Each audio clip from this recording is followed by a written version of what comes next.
Hello, man. Hello, Mgtows, and a happy Sunday morning. It's the regular Sunday throwdown. It's regular with Trav shining. Today we got Zeta in. Oops, I got the commercial running.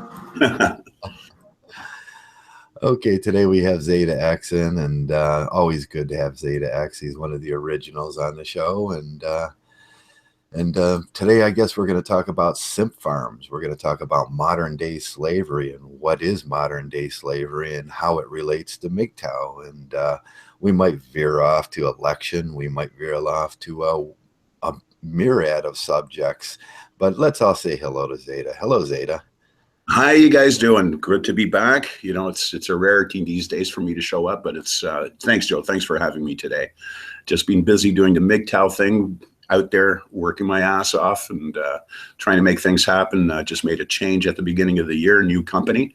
So, and other things have been going on too as well, but it's all in all Mgtow related. So I'm, still processing it through and getting on with the year here.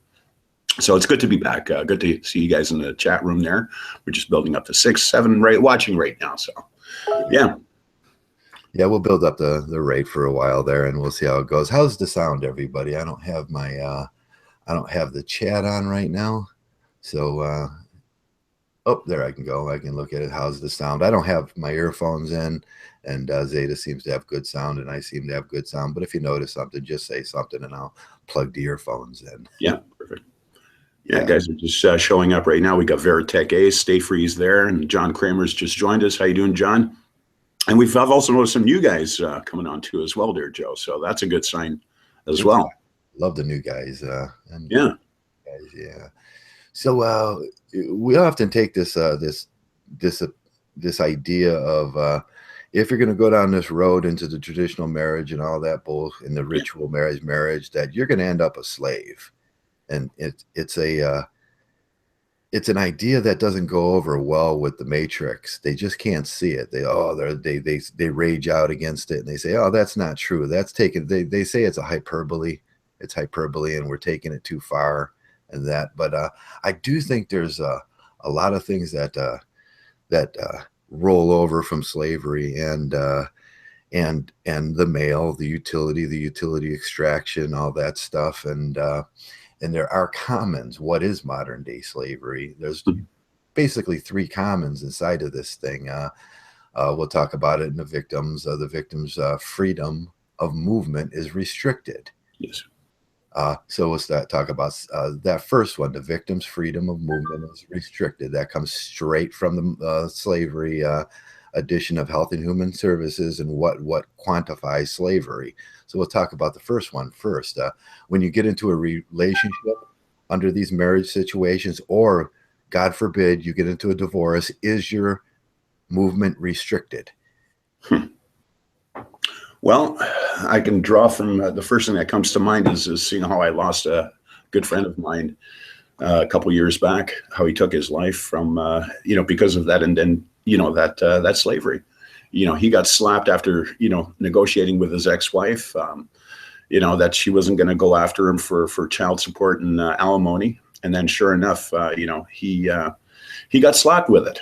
Right. And 3 months later, he took his own life. I mean, that right there is, that's what woke me up. And that's what, brought me down the path to Mgtow, trying to figure all this out. But the thing is, Joe, when it comes to that kind of slavery, and the majority of guys that are coming on and discovering Mgtow is because they knew at the back of their mind that there's something is fucked up and something is not making sense, and guys have been seeing the repetition of things in their own lives and in the lives of others, of their closest ones.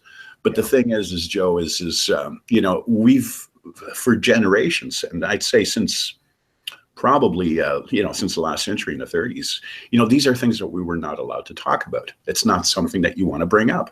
But we're in an era now where it's open source. This information is available to us. And, if guys are going through something right now, and they find Mgtow, boom, they're getting the answers. And look at the growth that we've seen, Joe, over the past few years. So the open source concept is what's waking up guys. And I use open source not from the technical side, but in a holistic kind of way of approach of looking at things, right? The information's out there. and guys are getting it. Yeah, you should look and do an examination of before you know the younger kids and the Utes. The Utes.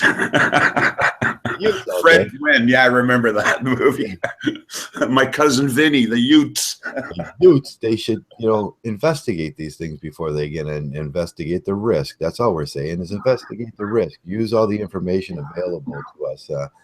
Uh, Listen to the stories. And I think one of the things that I look at when this is I take these stories that I read about modern day slavery and everything, and then I take them very serious, and I try to apply what I see to marriage, and I try to apply what I see to the simp farms and having to go to work and them restrictions and how your property and belongings sometimes they're not yours anymore. And that's the second part. That's the second thing in the three determinations of slavery. Your property and your belongings are restricted. Now, we know from hypergamy that she's going to end up with half your stuff.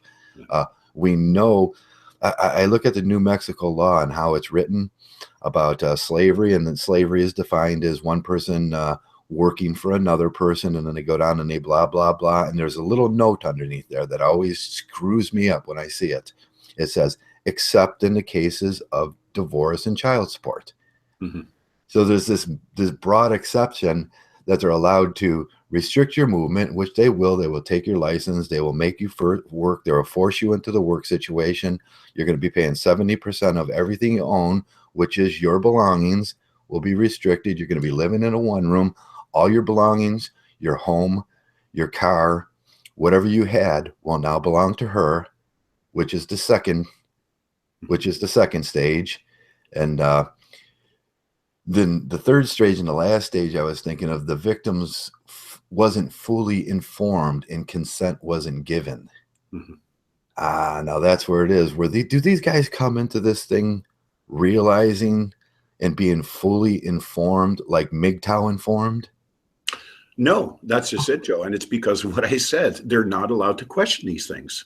Not allowed to question them.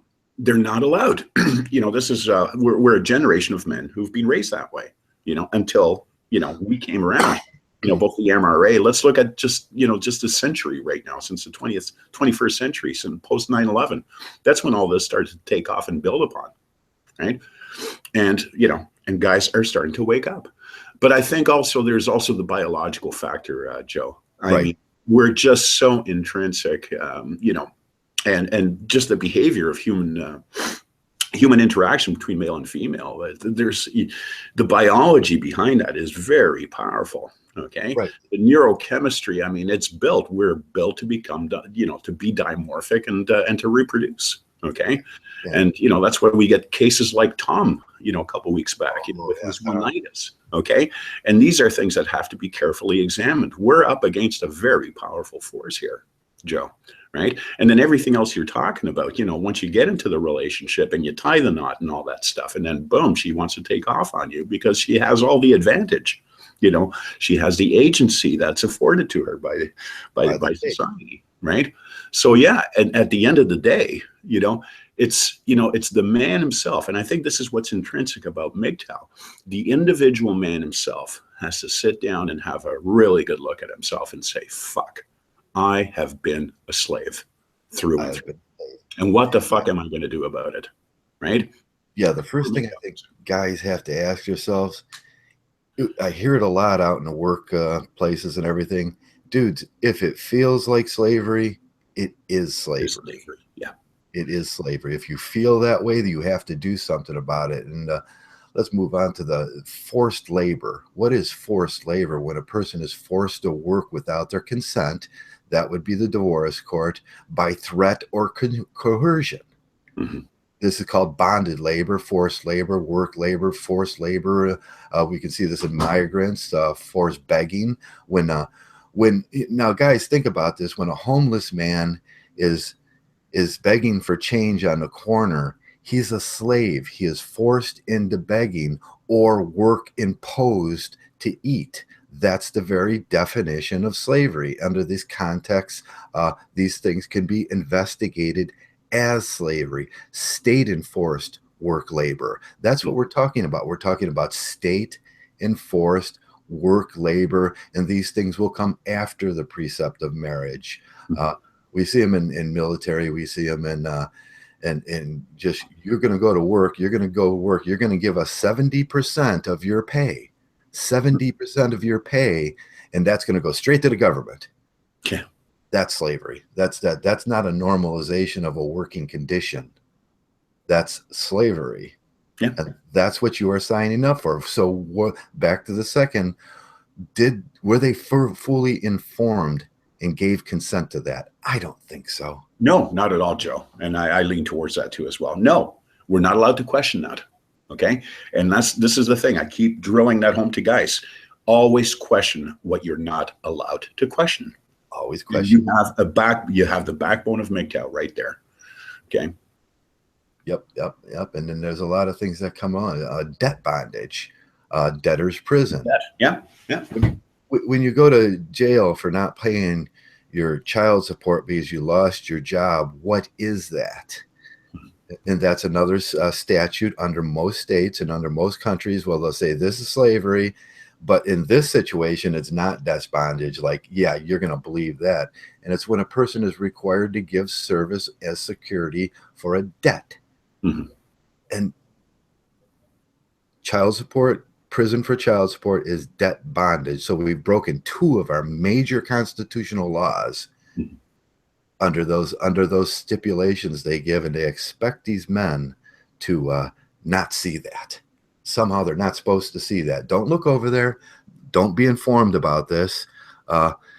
When I look over the modern day slavery on the internet, the first thing that always comes up is female sexual or sexual prostitution, and that's a diversion from sexuality is always a diversion in here, isn't it? As soon as you say Mgtow, they say, oh, let's go to sexuality. And it's like, no, I want to talk about Mgtow. I want to talk about these things that we're talking about now. I want to talk about racial, sexual, national, and religious discrimination through state laws and these abhorrent laws that we see, which I fully quantified in the last few minutes. And they go, no, let's talk about sexual slavery. Like, yeah. And it's a vicious cycle and whatever else they try to invent to throw into the information loop, But again, we decode shit around here. Yeah. We see it for what it is, right? And then we work from there. That's how we build our lives, Joe.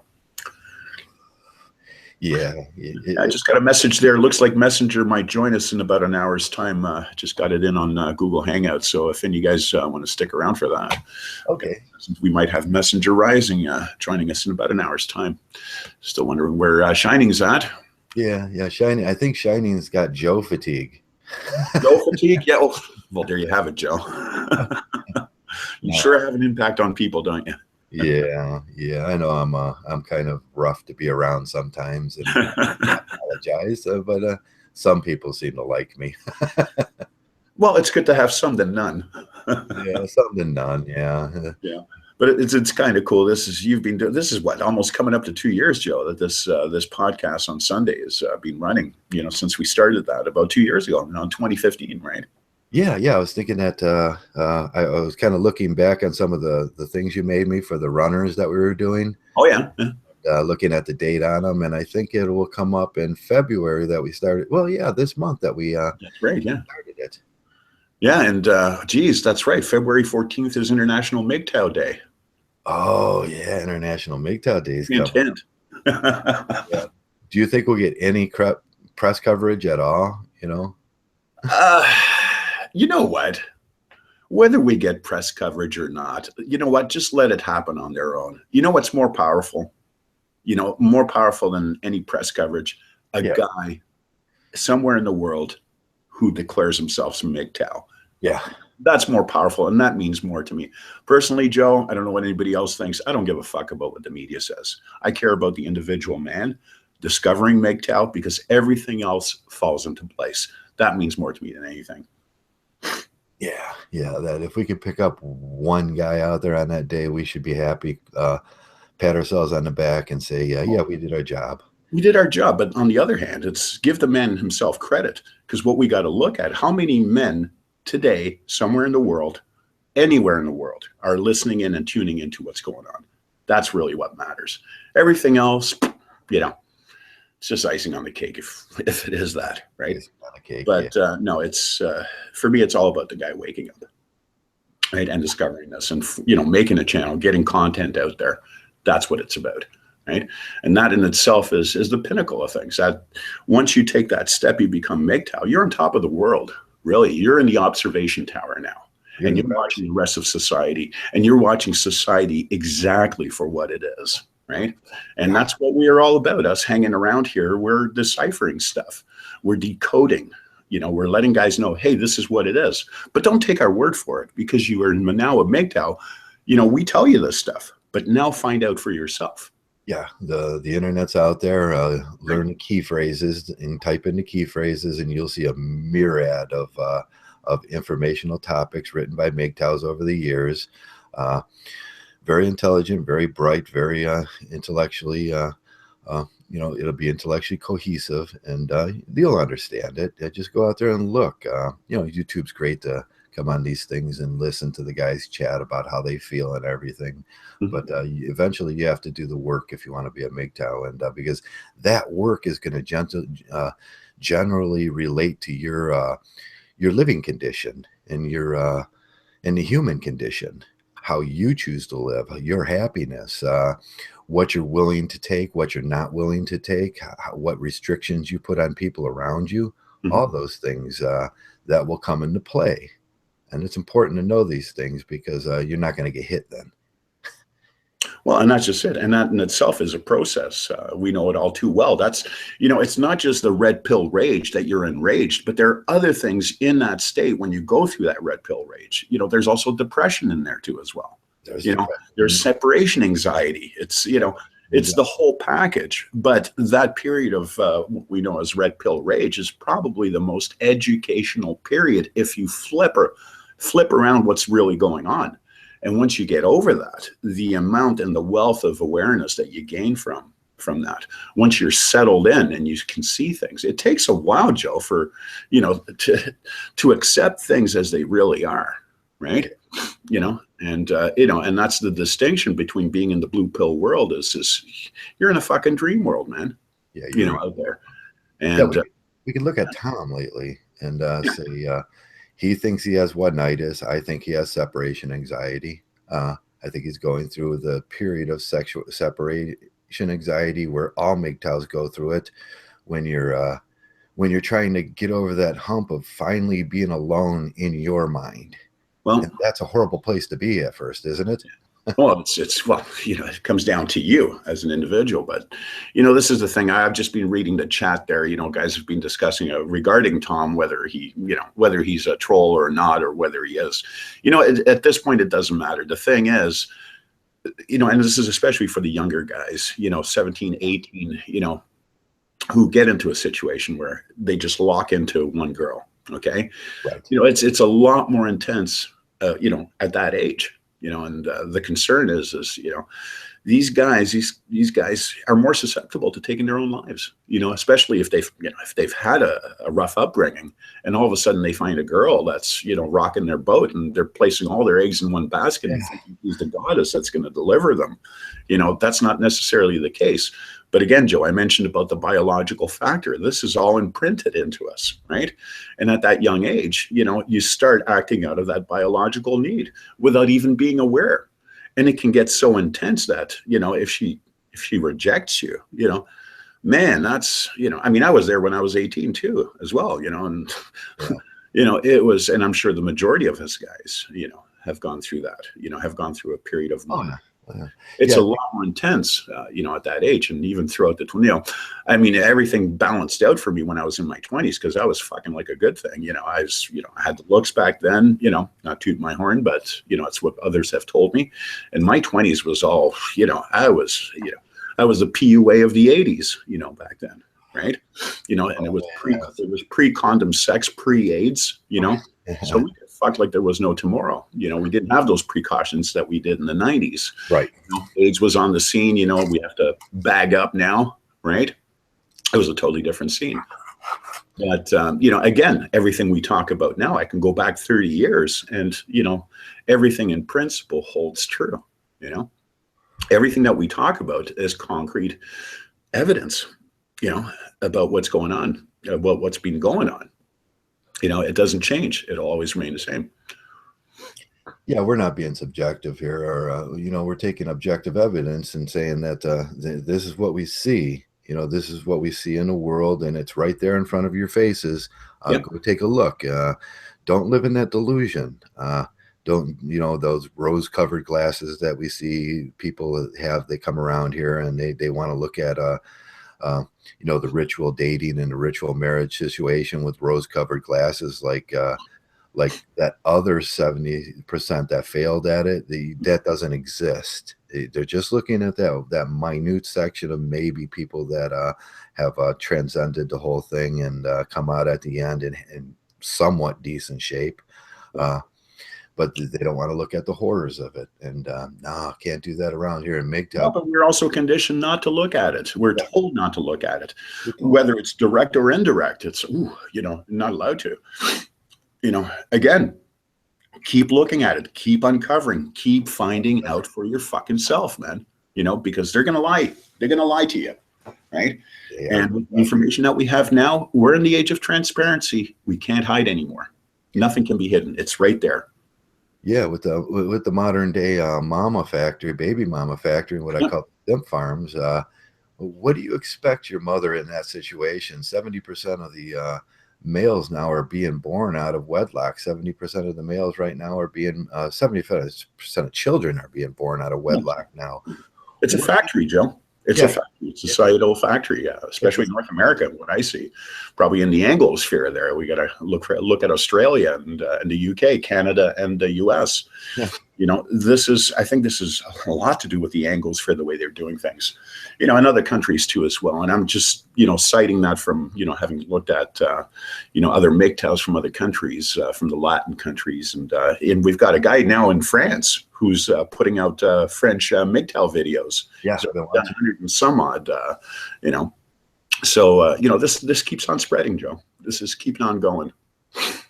Yeah, that was kind of weird seeing a French Mgtow, because that culture over there is fully inundated. It's in gynocentric gear number 3. You know? Oh, geez. Well, you know, and that's just it. I mean, you know, I'm part of that Latin vein myself, and you know, you take the French, Italian, Latinos. You know, there's a romantic undertone. Yeah. You know, I mean, you know, when it comes to romance, those, you know, those countries, you know, guys that have, you know, from those countries, they've been raised in a romantic, you know, disposition, right? And you know, and we all know too well. So it's kind of surprising that they're waking up to that and saying, "Whoa, wait a minute about this romance, you know, is a totally different thing now. I'm going to make a video."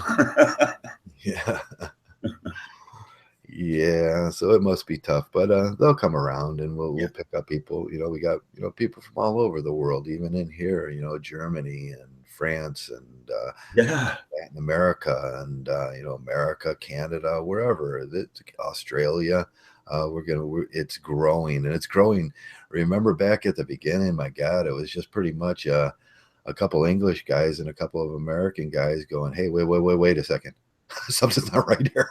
Yeah, something's up here. Okay, well, let's take this apart. Let's see what's going on. And then boom, look what happened. I'm looking at 2012 there, Joe, 2013, a couple of years back when the heyday, or that, you know, Mgtow 1.0 was in place. I mean, you know, but look at how far we've come.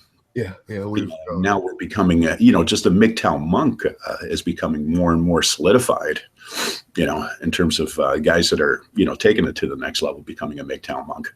So that's becoming mainstream. It's part of the meme right now in the manosphere, right? Yeah. Yeah, the Mgtow monk was interesting. You know, when you decided to take that sort of that step where you weren't going to do those things, and the last level, you know, where you truly exit from that.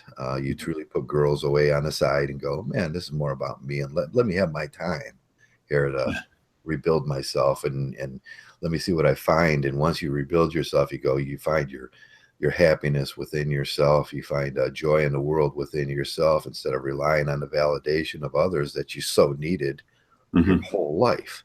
That was so important and so important in society that they pressured you into that. That was it. It was all about going to get that special girl and she's going to just make your life so good. No, that's not true. Yeah. Your life will be good. And maybe, just maybe, there's a solace in that. And you like that solace better than you like the other style of living, which is the matrix living. And most of the guys find out that, no, I like myself better now. I'm happier with myself. I can spend some time alone with my brain, and I don't explode, start crying, start tweaking for entertainment, and that oversaturation of media that turns on those peptides in your brain, and you go, oh, wait a second, I'm just happy and comfortable with inside myself, and this is great. And that's just it, Joe. It comes down to, since it's to be able to distinguish between loneliness and solitude. Those are two totally different things. And I think as Mgtow, we are faced square, dead on, between how we live day to day when we do get lonely and when we truly live in solitude. I can tell you that when you live in solitude, your awareness is heightened, and there's a greater sense of acceptance. You enjoy your own company, right? I can spend days, just in my room or just go for a walk and not have any contact with people. That's why I go up to my cabin sometimes. It's just to get away from that distraction. I don't want to see a human body. I can also have that too in the city.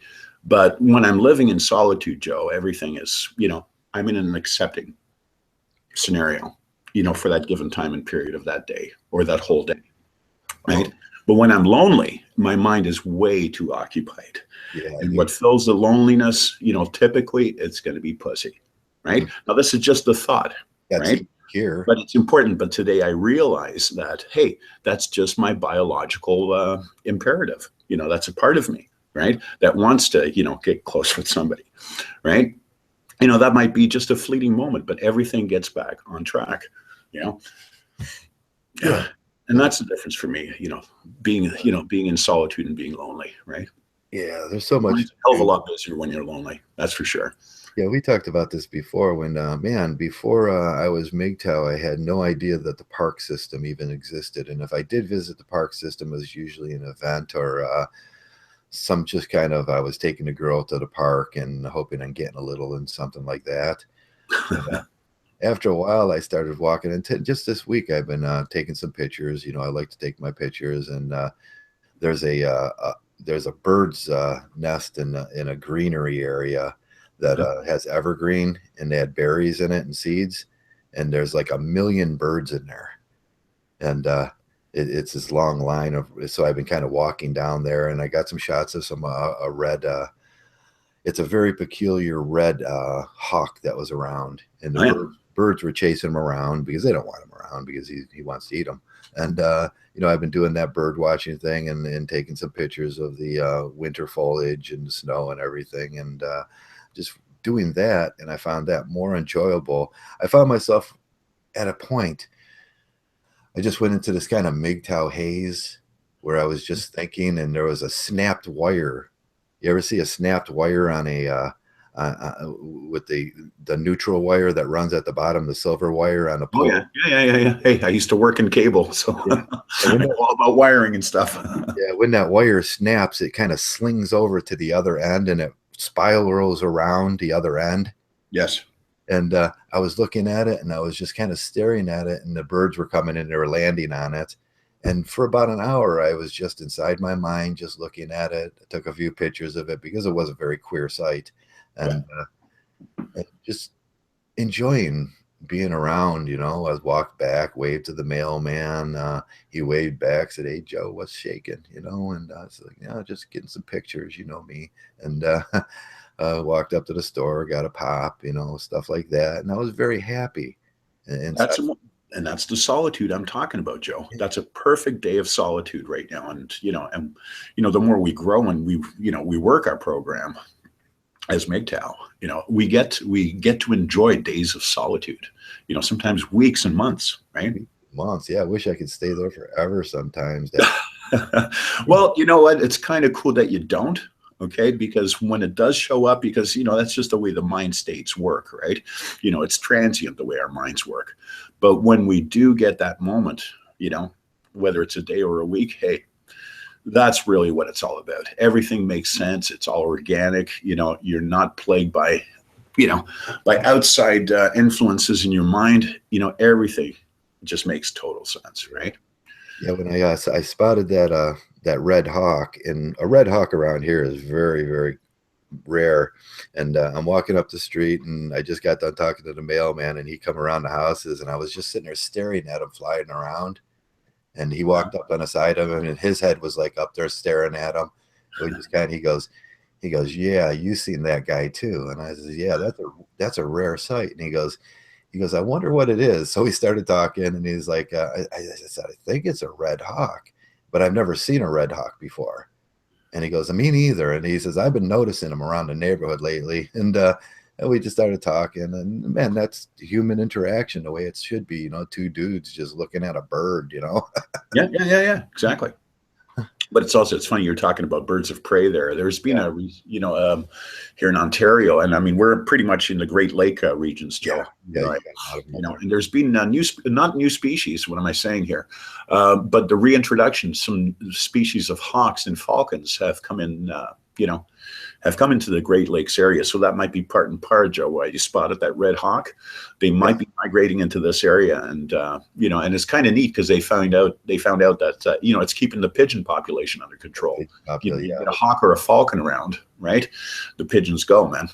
Yeah, I think it was rather a falcon myself, because I've never seen that redness on the underbelly and in the front face and everything. So it's probably a falcon that I was watching. Yeah. And, but yeah, that's cool. You can do those things now, and you don't have to. Can you imagine being with a female at that point? She'd be like, I'm cold, I'm tired, and I hate birds, and let's get away. Let's not do this. What are you doing? Why are you just staring at them? Blah blah blah blah blah blah blah blah blah blah. And then you end up going to a coffee shop or a Starbucks, and just like you got that look on your face, like, oh God, I'd rather be like just down in the woods, when I wish I wouldn't have brought her along. Yeah, exactly. And sometimes when you're in that scenario, you feel even more alone when you're together. Oh yeah. I know I'm with something, but I feel more alone in the world than I've ever felt in my life. Well, that's that old Robin Williams saying, and it's so important. I think that so ties in with Mgtow. Even you could be in a family, all kinds of people are around, and you're all freaking alone. I think that's what Robin Williams said before he bless his soul, before he passed on. That's a heavy duty message, and that should be definitely looked at. How alone you feel when you're in a group of people. Yeah. Huge statement, man. And it's very Mgtow worthy for sure.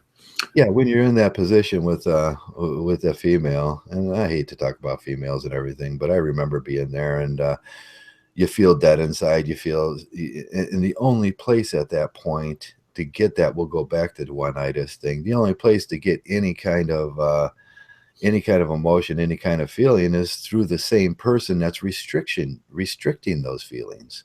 Well, yeah, it ends up being like that. But then, then again, it's just that powerful need for connection, right? Yeah. That biological connection. And I'm not talking about, the sex part. You don't have to be touching each other. It's just the thought, right? And that's where again, it comes back to that slavery. It's a form of slavery right there. It's a form of slavery. You're bound by your biological drives there, and you're in the company of that female, and and that becomes a focus, and she can manipulate that. That's the other aspect, Joe. Will manipulate that. Definitely control. And we talk about extracting resources. It's not just, the financial or material, but it's the emotional and intellectual resources that get exhausted. That's the more important part, because that makes everything else possible in your life. It has to start with your mind, your intellect, and your creativity.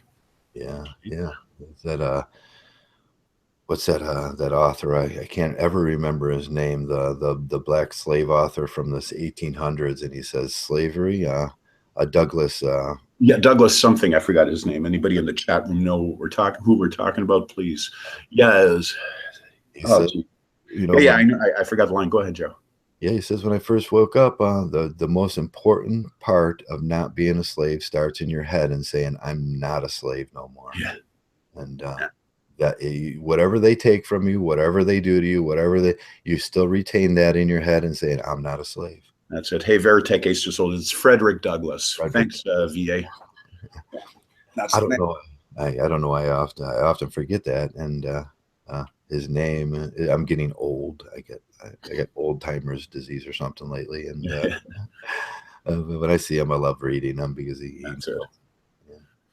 I'm just looking at the comment here by Pyrrhic Victor. It's like heroin, really. Once you're addicted, normal feelings don't have that same effect. Yeah, it's, I mean, heroin has its own addiction, and it's, it can affect you physically too as well. And I hope we're talking about the same thing there, Pyrrhic Victor. That whole thing, that whole pair bonding thing is, it becomes an addiction, man. And probably, I think we had that discussion when Nico was around about a year and a half ago, about how powerful, the whole bonding aspect is. It can be like a heroin experience, an opioid experience there. Yeah, and it isn't an addiction to a chemical. When you think about what's happening and you think about the chemical responses and the feel good drugs. Yeah. Well, it's the heroin, but when it comes to for some guys, and I mean, that was my thing back in the '80s. I mean, it's more like a cocaine rush, the high of being with a female. It's more like coke. It's very hyper, right? Yeah. You get sensitized, and that's it. That becomes your whole life. It's just like an addict. He's jonesing. You're jonesing when you want. You're jonesing when she's not around. You're jonesing when was thinking about what she's doing, who she's with, why she's with somebody else. Oh man, the jealousy factor, that's the most destructive. You want to talk about enslavement, man. You go through all those things, you're worried about her and you think about her, but man, is there another guy after her? Yeah. That's the one that's that's the one that sends guys over. There's a million cackling hyenas out there.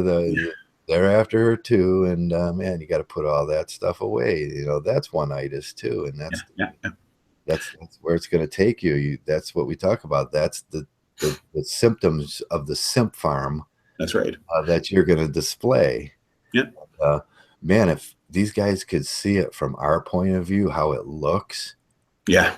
Yeah. Well, and this is why we got to keep talking about this shit, Joe. I mean, I'm looking at Stay Free Mgtows. Yeah, people hate going through the withdrawal. But that's what it is when you go through a breakup or a rejection, right? And you've had that one night. It's holy shit, man. I mean, draw some blood, send it to the lab, and you're going to see that this guy going through an obsessive compulsive disorder. And it takes a hell of a long time, for that to stabilize, for those neurochemicals to stabilize. Months, if not a year and a half. Barbar did a video of this a couple years back. That's what it resembles. And guys need to see that it's an obsessive compulsive disorder. Stop calling it pussy whipped. Yeah, it is pussy whipped, or one-itis, or what's that, or a crush. It's too, you got to look at it intrinsically and see it for what it is, because it's taking guys' lives. And I think that's where we're attacking right now, is with that core truth and saying to guys, hey, this is what's going on. This is what it's all about, right? Because when guys get crushed, they don't want to talk about it. No, they don't. No. Well, that's they don't want to talk about it. And we're saying, no, guys, please do talk about this. Okay. Internalize it, because we've all gone through it. Yeah. Right? Once you internalize that and you see it for what it is unbecoming of a male to act like that. Yeah. Well, I think we're setting a precedence, to turn that around. We're saying, at least I'm saying, and there might be other guys that agree with me or not, but I'm saying, let's blow the fucking lid off this. Let's talk about it, and let's see it exactly for what it is, because it's taking lives. Yeah, I mean, right up to, even when you get married and all this. I live in the province of Ontario, Canada, for example, and I'll tell you how, to the extent that this can go. I mean, I know today, without a doubt, that the majority of men committing suicide, are at the hands of the family response office. Once they're post-divorce, these are the people that are laying the conditions, of divorce settlements. And it's already been linked. It's already a known fact here in this province that the majority of male suicides are made by those decisions made by the family response office.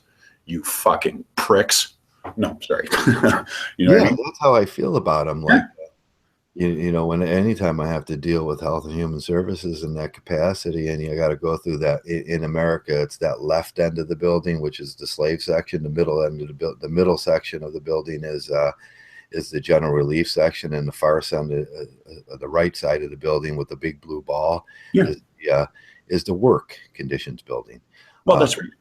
You know, what the equivalent here in Canada, I'm sure in the US or even in the UK, you know, the majority, I think the fact is, and what really looks at the majority of divorces or the majority of male suicides are post-divorce. Okay, is when conditions are laid down by the law of the land that you, sir, are going to have to. You're just basically going to live out of your fucking car or out of a hole, and you're going to pay for that bitch who's you know, in the mansion that you used to live in, you know, when you were in the fucking garage, you know, and now you're kicked into the curb and you have to pay for that. Yeah. Hey, that's how my buddy took his life, pretty much, man. Yeah, that's what we can go back to the state enforced slavery. Yeah. Conditions and terms about that, and about the first section, was it the third, or the victim control of personal belongings and restrictions that defines slavery. Yeah. So when you look at it like that, man, and the thing that, like, you nailed it, that these people aren't that stupid. And maybe they are that stupid, and Health and Human Services, maybe they are that stupid that they don't know they're killing people. And if they do know they're killing males and they're not reacting and there's no programs to it, isn't it murder? Well, Joe, let me put it to you this way. I had a client once a couple years ago. I was driving him, a lawyer, and he was telling me the whole story. And he says, you know, he told me, I've been in practice for over 25 years. I practice criminal law now. But you know what he told me? He says, when I finished law school, I went into family law. Mm-hmm. And I could only put up with it for 5 years, right? It was driving me nuts. You know what he said? This is a criminal lawyer, a guy who's been in the legal system for over 25 years now. He said, to practice family law as a lawyer, you have to be a fucking sociopath. You have to be a sociopath. Yeah. Yeah, I could see that. And he said, I had to get out of that. He said, the lives that I destroyed, you know, because of the decisions, you know, trying to get the better deal for her, right? It just drove me nuts. But he's now a criminal lawyer, right? And he says it's a booming business, you know, and yeah. But I'll never forget what he said. And again, that's that gold nugget of information when you try to decipher things as a Mgtow. This is going back a couple of years, but it always stuck. And, you know, you link up and you watch what's happening, you know. Things do link up. The facts do connect, right? And you get a clear picture of what's going on. So yeah, you have to be a sociopath to be a fucking practicing family law lawyer. Yeah, yeah. I was kind of thinking about duress and coerced. When we start thinking about this, if a lawyer was gonna, if one lawyer would actually make a lawsuit against against law practices and Health and Human Services and saying, you know, you guys know about this. What are the stipulations? What are the terms that could be derived from a coerced murder, from a murder under duress? Yeah. Then things happen, and those things go to court. If you so badger someone that they commit murder, you're at least responsible for attempted murder. Oh, but it doesn't. But because they're, you know, because they're authorities or an authority figure, yeah, it never, you know, it's, hey, oh, so he killed himself in the process. Oh, well, too bad. That's what it ends up being, Joe. It's like, oh, he killed himself. So fucking what, in their perspective. Yeah. Right. And all they say is, oh, that happened. Oh, too bad. Next. Yeah. Yeah. What we're talking about is economic duress. Yeah. I was kind of looking up the threat must be the threat under economic duress must be seriously there's four things. Let's go over them real quick. The threat under the economic duress must be seriously bodily harm or death. Okay, I think it covers that. The male can commit suicide. He can be forced to suicide under those, and the bodily harm part would be living in poverty, hunger. Living on the street, living without the material items that he's so used to, the disadvantages and the physical harm that comes from overworking or having to work two jobs. So I think number one is covered. Yeah. And that number two would be threatening harm must be greater than the harm caused by the crime. Yeah, I think killing yourself is greater than the harm caused by the duress, under economic duress by the state. Yeah, yeah, that's two. It's covered. The threat must be immediate and inescapable. When you're under the law, uh, under Health and Human Services, under child support, under those conditions which they put forward, under alimony, palimony, all that. There's the threat of going to jail. It is inescapable. You cannot go nowhere. It is immediate. It is always in your life, and it is inescapable. And that covers number three. Now, number four, the defendant must become involved in a situation through no fault of his own. And that's will go back to, was he fully informed about the consequences of his choice? It wasn't his fault. Well, how many guys are informed? None of us were informed. Exactly. It's not, and this is what needs to be looked at. This is where men need to be educated. Before marriage, how did you know about this shit? No. You only find out until she pulls the plug 7 to 10 years later, and 2.5 kids later. That's when she pulls the plug, and then boom. The saying goes, if you want to really get to know your wife, watch her until you get into court. So that's when you see exactly for who she is. So in 5 minutes there, I just untangled the case for any lawyer that wants to pick that up against a lawsuit against Health and Human Services and coercing a male suicide. There you go. I just answered all the questions, gave the 4 terms and conditions that would make a violation of the law. But do you think they will? No, they won't. Well, all it's going to take, Joe, if some lawyer out there is listening in or decides to become Mgtow, those 4 precedences will definitely, I'd like to hear his opinion, but we're just waiting for some legal Mgtows, who have a legal background, to get in on that. That is eventually going to happen, where someone takes on a very Mgtow view, a very red pill view of what's actually happening. And it's like that, the sheriff I always talk about up there in what was that town that went under to that social duress there, and that social up in Michigan there that Michael Moore always talks about. There was that one sheriff, and during the housing collapse, they were saying there are sheriffs all over America kicking people out of the houses and giving those. And that one guy stood up and he said, "No, I'm not going to do this no more. I can't do this no more, and I'm going to defy the judge's order."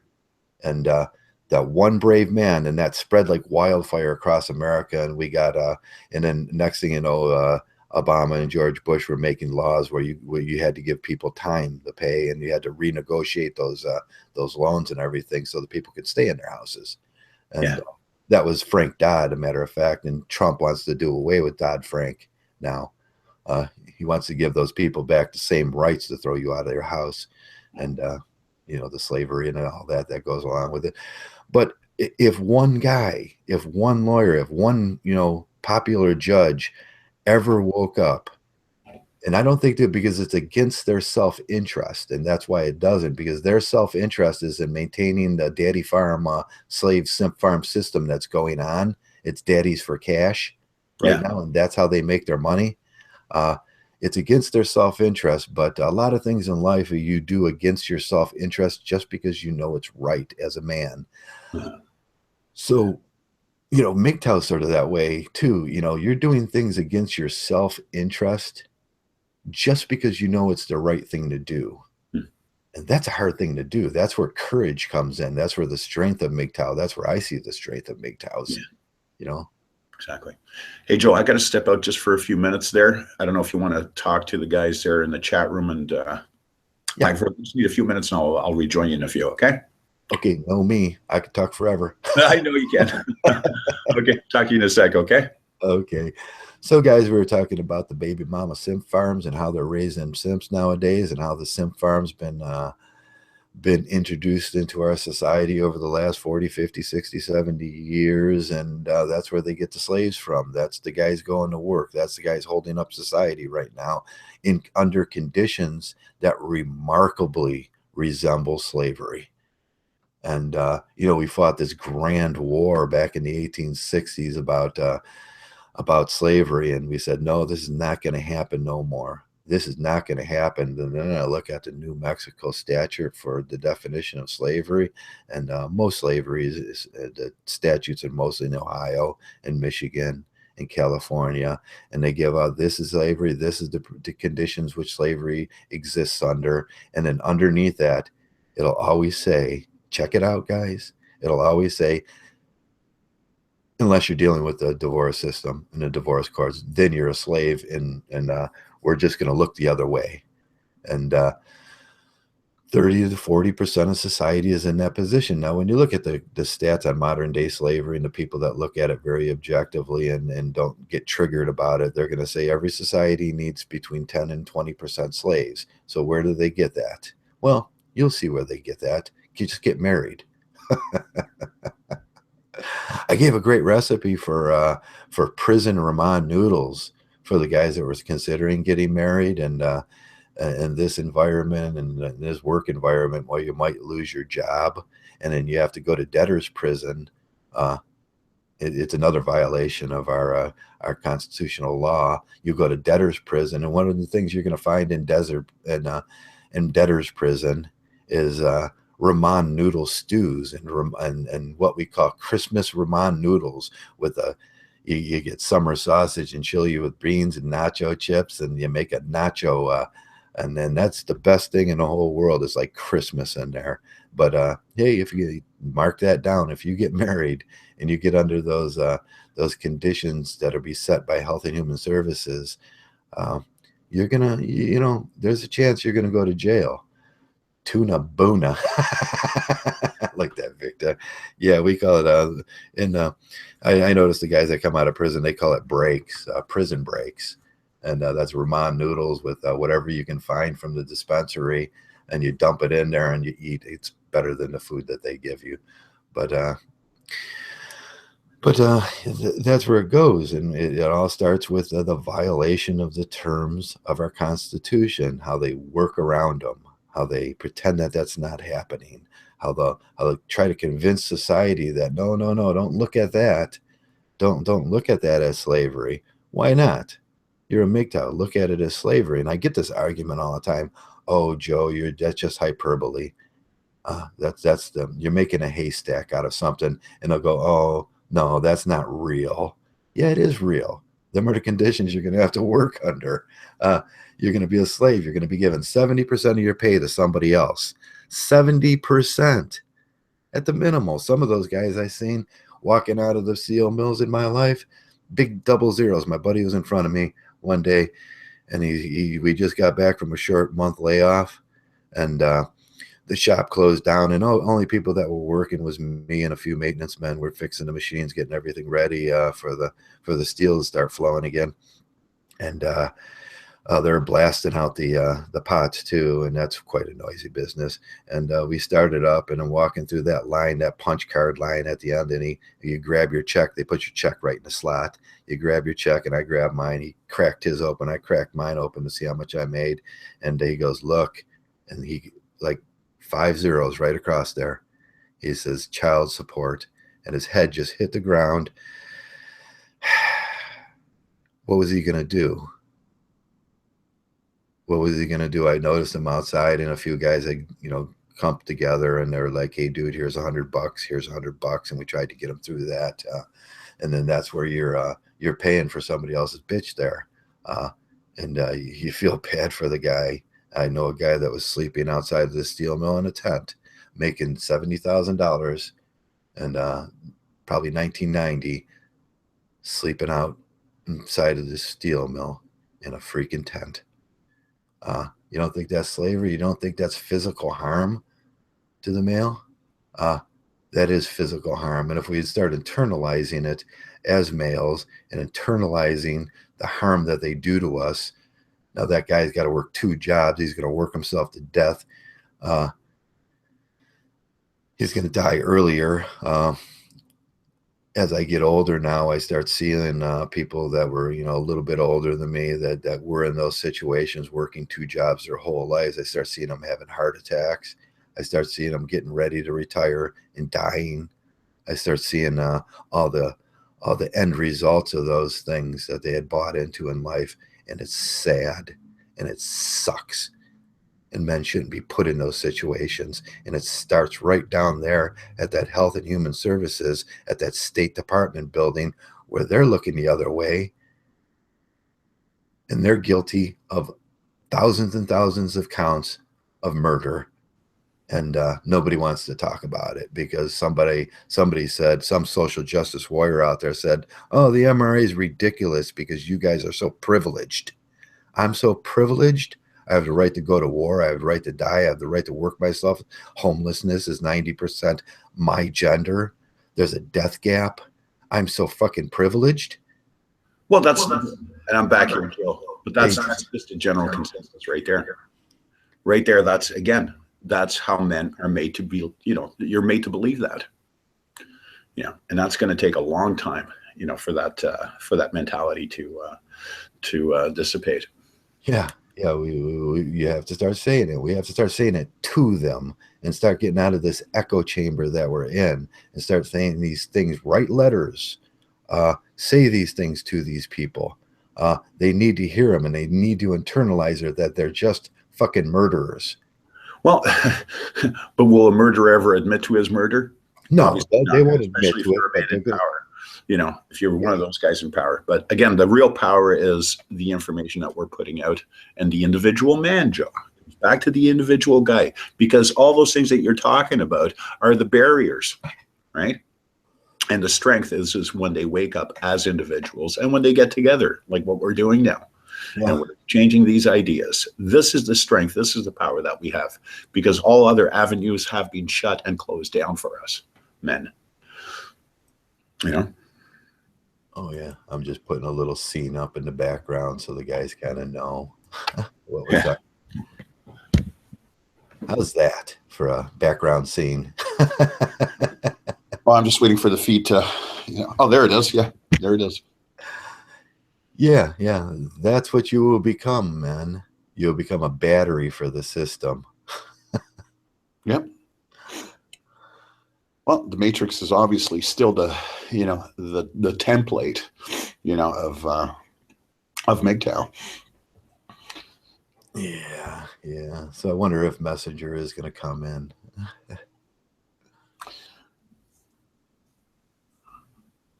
Oh, we got 30 guys watching right now.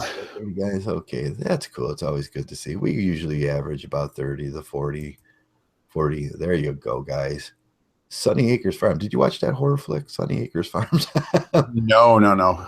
Jeepers. I haven't watched movies in eons, man. I'm so turned off by Hollywood these days. I've been for a couple of years, actually.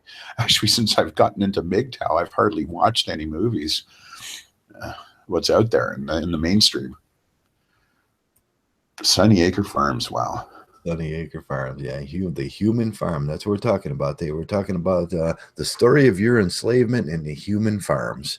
The simp farms, the simp farm baby mamas that are making them boys will become soldiers and workers, and they're there to protect the gynocentrism and protect the female interest, and that's a human simp farm, and that's what we're talking about today. Yeah. Actually, that brings up that Pink Floyd album, Animals, which is about Animal Farm, which dovetails pretty much with what the human farm is. And, you know, in essence, that's really what it is. You listen to those lyrics, you know, it's talking about all that. Anybody listening in, Pink Floyd, Animals, listen to that album. Yeah, I love Animals. I seen Pink Floyd, what was that, 1978, Cleveland Stadium. Before they came out with The Wall. Yeah, the Animals concert in 1978. There was a big pink balloon flying above the power station. Yeah, it was a pig, and it was flying. They had these balloons all over town. I walked from Bedford, Ohio, to Cleveland Stadium, which is about 20 miles. I got some tickets for that. I was a very young man at that age. Oh yeah, and I went and seen 12 hours. They played for 12 hours from 1 o'clock in the afternoon. I walked out, they were still playing, and I knew I had to walk home. Wow. But, I got a ride. A guy picked me up on a Norton water buffalo. Norton water buffalo, man. Yeah. It was a hippie on a Norton water buffalo. I was coming down Green Road in Cleveland, and I was hitchhiking. I was a little hippie. I had long hair and the hippie jeans and the Led Zeppelin Oh, t-shirt. you too, eh? And the jean jacket and the bandana on. He picked me up and drove me home, and on that water buffalo. It was a great drive, and he was a cool guy. He was a cool cat, and we talked, and he said, "Don't be hitchhiking." And he was a biker. He was a Hell's Angels guy or something, whatever. Yeah. And but he was cool, and he said, "Don't be hitchhiking. You'll get hurt like that." And I says, "I know." And I explained to him, I just came from the concert, the greatest event in my life. Oh, when concerts were concerts, Joe. Yeah, that's what they were having, those open field. They were packing 100,000 into the old Cleveland Stadium. Remember the old Cleveland Stadium? It was, well, I've never been down there, so I wouldn't know, but I'll take your word for it. yeah, it was built in like 1930 or something, and it had the big poles that would obstruct your view, and it was just you could pack people in there, and there was like over 100,000 people, and outside it was just a big hippie fest, and it was a cool scene, and I'm glad I did it. I'm glad I took that walk, and it was a great day. Pink Floyd, yeah, Animals. They played all day long. They played Guma. They played, stuff from that. They played everything up to the Dark Side of the Moon. They took like an hour break, a couple hours breaks in between, and we'll be coming back, dudes. No backup bands? Let me see who. I can't even remember who was there that day that started that off. I think it was Kansas. Kansas? Wow. Can't see the relation between Kansas and Pink Floyd. I mean, Floyd's always pretty much done their own shows. I don't think they ever had any backup bands, to start their shows. Maybe some local, but no, they were a full-fledged band who put out their show from soup to nuts, start to finish. You can look that up. 3-4 hour, concerts, man. They were known for. This is back when Roger Waters was with them. Yeah, Roger Waters. Yeah, he was a great performer. The world. He's still out there. He's still touring too as well, doing all the Floyd repertoire. Yeah. Yeah, there was, okay, let me see. Emerson Lake, 1974. Oh man, I missed that one. Crosby, Nash, Emerson, Lake and Palmer. I remember my buddy going to see Emerson, Lake and Palmer. They were big. Well, actually, Greg Lake just died recently. Just before Christmas, he passed away. I mean, talk about a great musician. Guys from that era, right? Then again, that's what last year was. A lot of our artists dying, man. Yeah, and I remember going to see Fleetwood Mac in '78. Yeah. Yep, I seen. Who else was? I can't even see that. Pink Floyd. That was 1977. Matter of fact, Pink Floyd was there. And they were on their own. Yep. Yeah. But that was a great event. I used to look forward to those Jake Isles, Bob Derringer, Nazareth, Blue Oyster Cult. All the good stuff from back in the late 70s, man. Oh, yeah. When concerts were concerts. Yeah, one band I didn't see, but I stood outside so I can listen to the music was Yes. Oh, yes. We couldn't get tickets to come in, and we couldn't crash the gate. Uh-huh.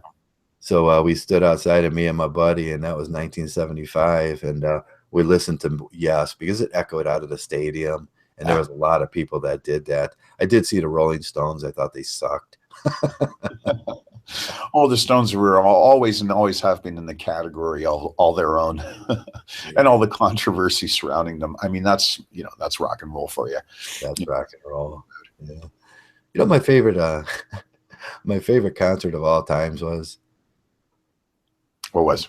It was kind of weird because there's always these great groups like Fleetwood Mac, Todd Rundgren, the Cars. Oh, the Cars, 1979, the New Wave movement. The New Wave movement. They had that great song, Riding in My Car or something like that. And I just dig that. My brother threw up at that concert. But they were great. Yeah, they don't do that anymore. Can you imagine having to go watch Justin Bieber and please. Oh God. in that family friendly atmosphere. It's like, oh God, that would have been like, oh, that would have killed my soul. Yeah, these plasticated concerts and and fly by night artists. Yeah. It's not the same thing. Yeah, an hour and a half of Beyonce, and someone just give me a gun so I can. Yeah. Well,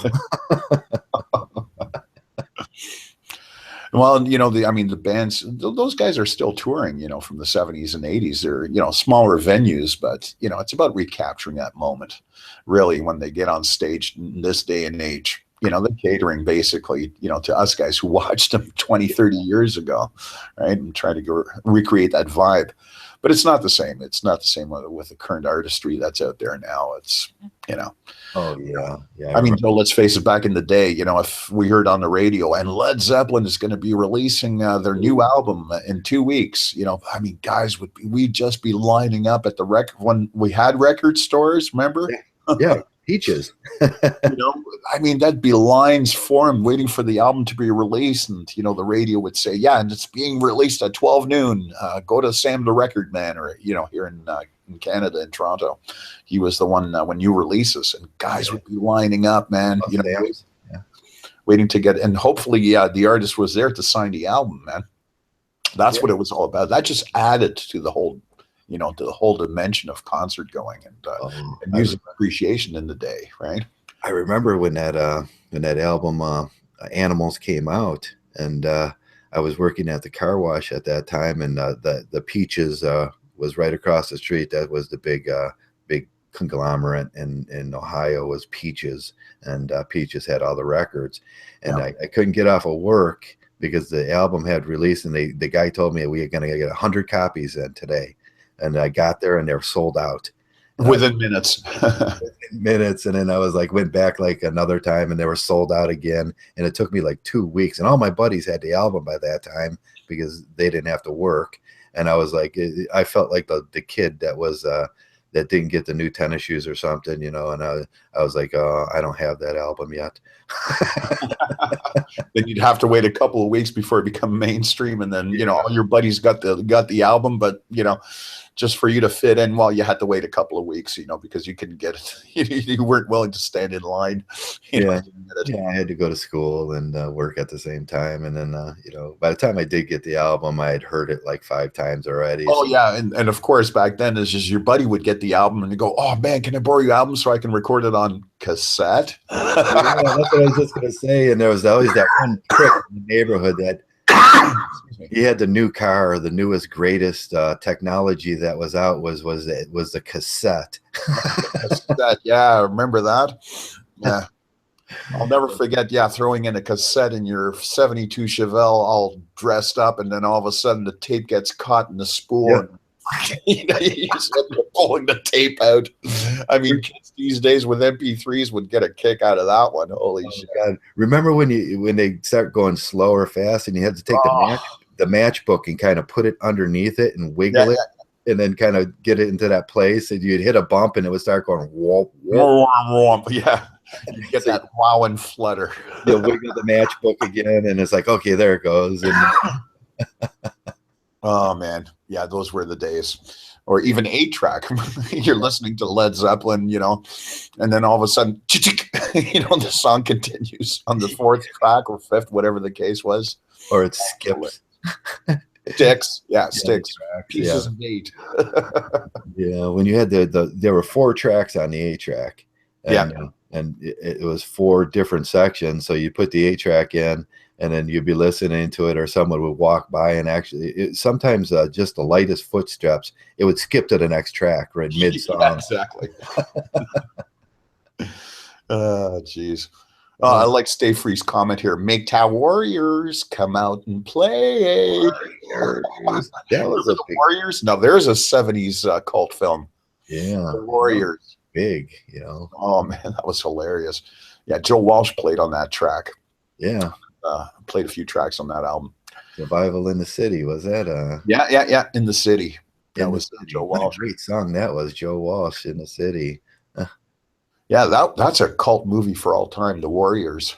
I think that was in 1978. I think it came out. I was in high school. We were both in high school then, Joe.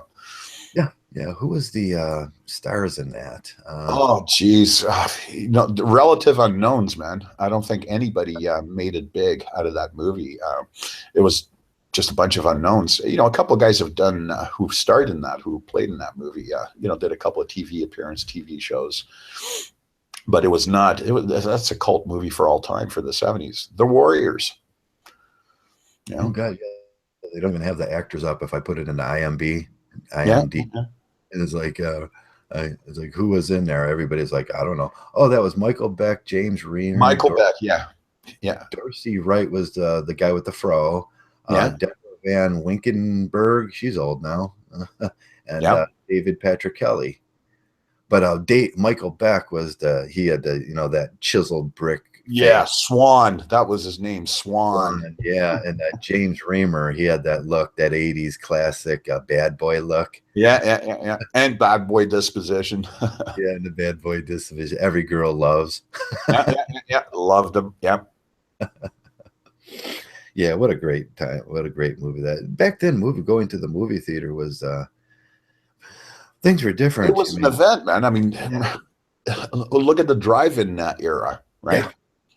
Drive-ins are, how many drive-in when I go out in the country, abandoned lots, man. yeah.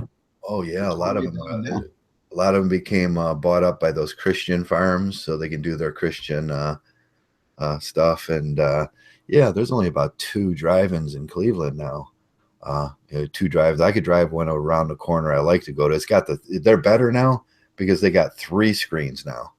Really? Oh Hold on. Are you saying that there's an active drive-in? yeah, there's an active drive-in right around the corner Really? from me, and it's Holy got shit, man. That's a rare find. Well, I yeah, mean, it is America. There's more volume compared to here in Canada, but the drive-ins that I've seen outside of the city, when people used to go, I mean, they've been abandoned since the mid '80s. yeah. This is right in actually the inner city. Well, close to the inner city, so a lot of people still go there in the summer, and they can kind of keep it going. But it's hard to keep going, I bet, with taxes and the things that they have to go to. But I like going there with I open up the trunk and get my sandwich and stuff, and then I can kind of place myself where I can watch all 3 movies at the same time. Oh, wow. That would be a hell of an experience, right? Just to recapture the drive-in feel, right? Yeah. Yeah, I used to take the kids. When it was I get the kids on the weekend, Yeah. and that was always the big plan. We're going to go to the drive-in. Give them each $10. Go get your popcorn, get your pop, and whatever candy you want. And I packed them. And $10 was a hell of a lot of money. That's like $50 being given $50 in this day and age, right? Yeah, that's a lot of money back then. But when you had the kids on the weekend, you tried to make it pleasant for them, no matter how things were happening and how bad off you were, and you knew that man, that's my electric money for that month, but I'll have to just figure that out. Because Uncle Sam don't care. A Vertec Ace is saying, I went to a drive-in on my motorcycle once. Just not the same experience. Yeah, well, I think you need those those helmet headphones, which they didn't have back then. But it's I can see you definitely don't want to take a chick on the back of your bike to a drive-in. That doesn't work. Yeah, you have to bring a blanket, a mat, and Yeah. cooler, and you Well, that's just it, and that's what drive-ins were primarily. Let's face it, Joe. What were drive-ins for since the 50s and 60s? It was to take your chick out and make out. That's where you copped your first feel, probably when you were 17 and just got your license. Oh yeah. There used to be a drive-in. I remember when as I grew up in the other side of town at that more towards Kent, Ohio, and that's where I kind of grew up in that area, Cleveland towards Kent, and there was a drive-in down in the valley, and we used to we would take our girls there. We get and get your buddy to drive when you were 16, and you get your license, and that was the first thing you wanted to get her down there, and so you can cop a feel. Yeah. And everybody knew it. How times have changed now. Yeah. My son told me he went to a movie theater a couple months ago, and he says they serve drinks. They'll bring you can order. It was one of those new age movie theaters where there was drinks and they'll bring your dinner to you watch the movie, and it's quite an experience. You have a lot of room. Yeah. But quite expensive. It's like $20 a ticket just to get in. Yeah, movie prices. How much is a ticket these days? $20 now to go to a theater? Oh yeah, some of them average probably the low class ones with the multi movie theaters, like the $8 a ticket would be minimal. I think I haven't been to one for years. Oh, well, it's not only that, but ever since the flat screen TV came out, I mean, I remember working in cable. That was the project, was to get that big flat screen 70-inch down in the basement, and get theater seats, and then people didn't have to go to the theater anymore, and then Netflix came on, and that's it. That's almost as good as getting first run movies. Even on YouTube here, you can get first run movies. Yeah, you can get the YouTube Red now, and order your music, order your movie right off of YouTube Red. I haven't done it yet. Oh man, it's too easy. Ever since Napster, remember 98, 99 when Napster came out? Once I discovered Napster, I mean, I remember having a CD collection, those CD trees. Yeah. And I had my whole album. Well, that got stolen, right? So I was really disappointed. And then about a year later, oh, well, there's Napster now, and you can download every tune that you can think of. Yeah, right? you can get 50,000. Metallica got in on it. Remember the whole Metallica scandal in '98? Yeah. They're ripping off our music, man. Yeah. Well, this is the internet now. Yeah, Napster was a big deal, but we still have versions of Napster. You can, steal movies. You say steal movies, or you can stream movies that somebody put up for free now. And I seen Resident Evil yesterday. I kind of went on the internet, found it, and watched it for free. And the last Resident Evil. Haven't seen any of those that series, Resident Evil. Never got into the horror flicks myself. Into the horror, yeah. Yeah. Yeah, it was okay. It was okay. Good movie, I guess. You try to ignore the fact that it's a strong, independent girl model, and Mila Rapovovich, whatever her name is, Mila Jovanovic. Jovanovic, yeah, whatever. She is looking the old. one that's married to Rick Ocasek from the Cars. Is she married to Rick Ocasek? I'm not sure if we're talking about the same one there, but yeah, it's one of those Slavic models. Yeah, she's like Jovanovic or something like that. Resident Evil. Oh, we can find out. See, you see, Joe, what we're talking about here. A computer right in front of us. Right in front of us, we can find out. Before we used to take days. Sometimes we wouldn't even know who it was, right? Yeah, but now we can just simply look it up. Oh, wow. Jovanovic. Yeah, Mila Jovanovic. Yeah, she's probably the one that's married to Rick Ocasek from the Cars. I wonder if she is. Is she married to? That's kind of cool. Being married to Rick Ocasek. How the fuck can you marry Rick Ocasek? Sorry, Rick. No offense, man. If you're listening in, I mean, that's a butt ugly dude, man. Fuck, could at least gone for Ben Orr, the bass player. He was the pussy magnet. Oh, was he? Yeah. Oh, yeah. The chicks were all over Ben Orr. Okay, I can see why they ended that series, because she's 41. She's 41 this year. Who? Mila Jovanovic. 41? Oh, no, I don't think we're talking about the same. Not Rick Ocasek's chick there. Yeah, we're talking about. She was born Vasilia Begindovina Jovic. 1975. She's 41 years old now. Hold on, wasn't she the one in that movie, The Fifth Element? Yeah, I think she was in The Fifth Element. Yeah. She was the chick in The Fifth Element. With Bruce Willis there. It was the hot chick in it was 95 or 96. I think that movie ran. Yeah, so she plays Resident Evil now. Let me see what her filmography is. Two Moons Junction, Blue Lagoon, Return of Blue Lagoon. She played a Lily Hargrave. Cuffs, Chaplin, Dazed and Confused, The Fifth Element, right? Fifth Element. There you go. He Got Game, The Messenger. She played Joan of Arc in The Messenger. Yeah, she did have that hot scene where she was riding on the horse. The Claim, $1 Million Hotel, Zoolander, the first Zoolander, Resident Evil, that's her biggest parts.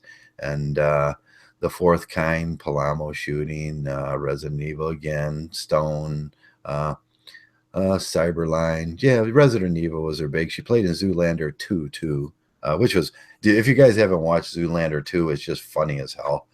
I haven't seen Zoolander 2. I got a kick out of the first one.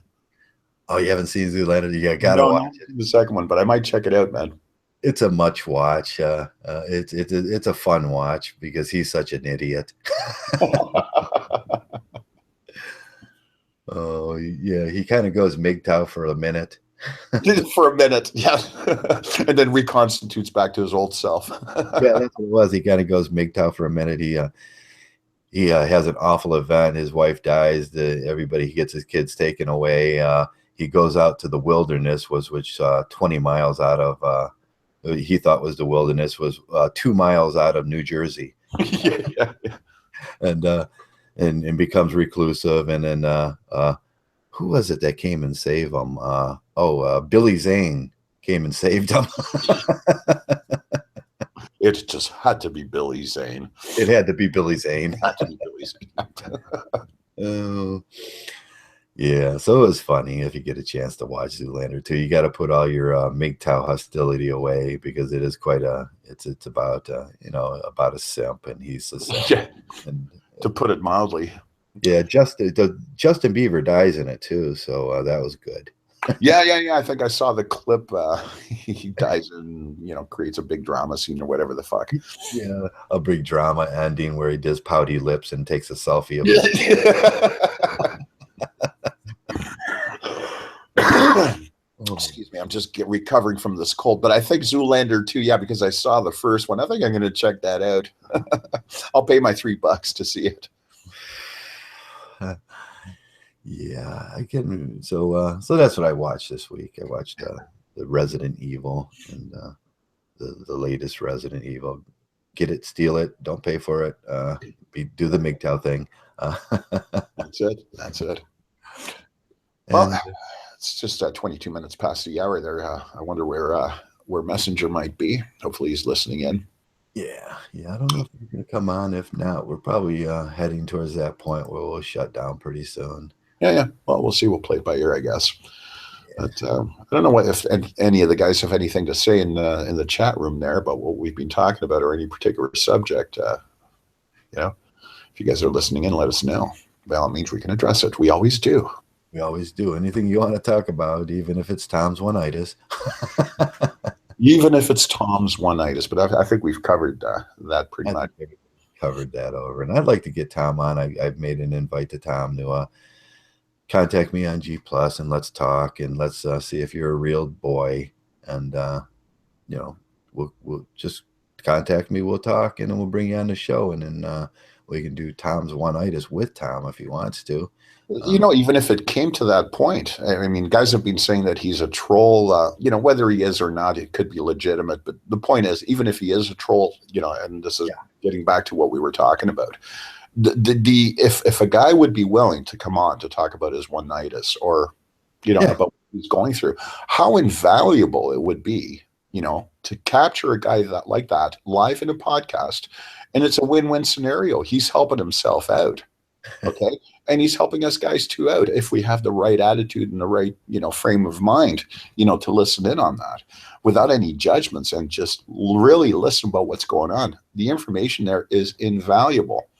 And, the therapy it would do for the guy, if he were to join us, Yeah, it would introduce him to the Mgtow. We are real people. You're in a community here, and a community that cares about you.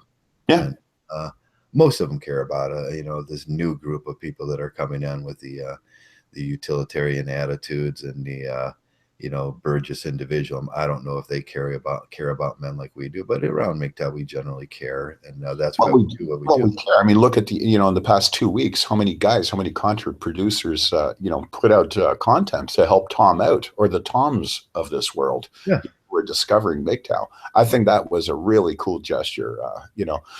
Marcus, from Oh, geez, what's his channel? Again, Marcus, I mean, he put out a really good content there, answering back how to cure one-itis.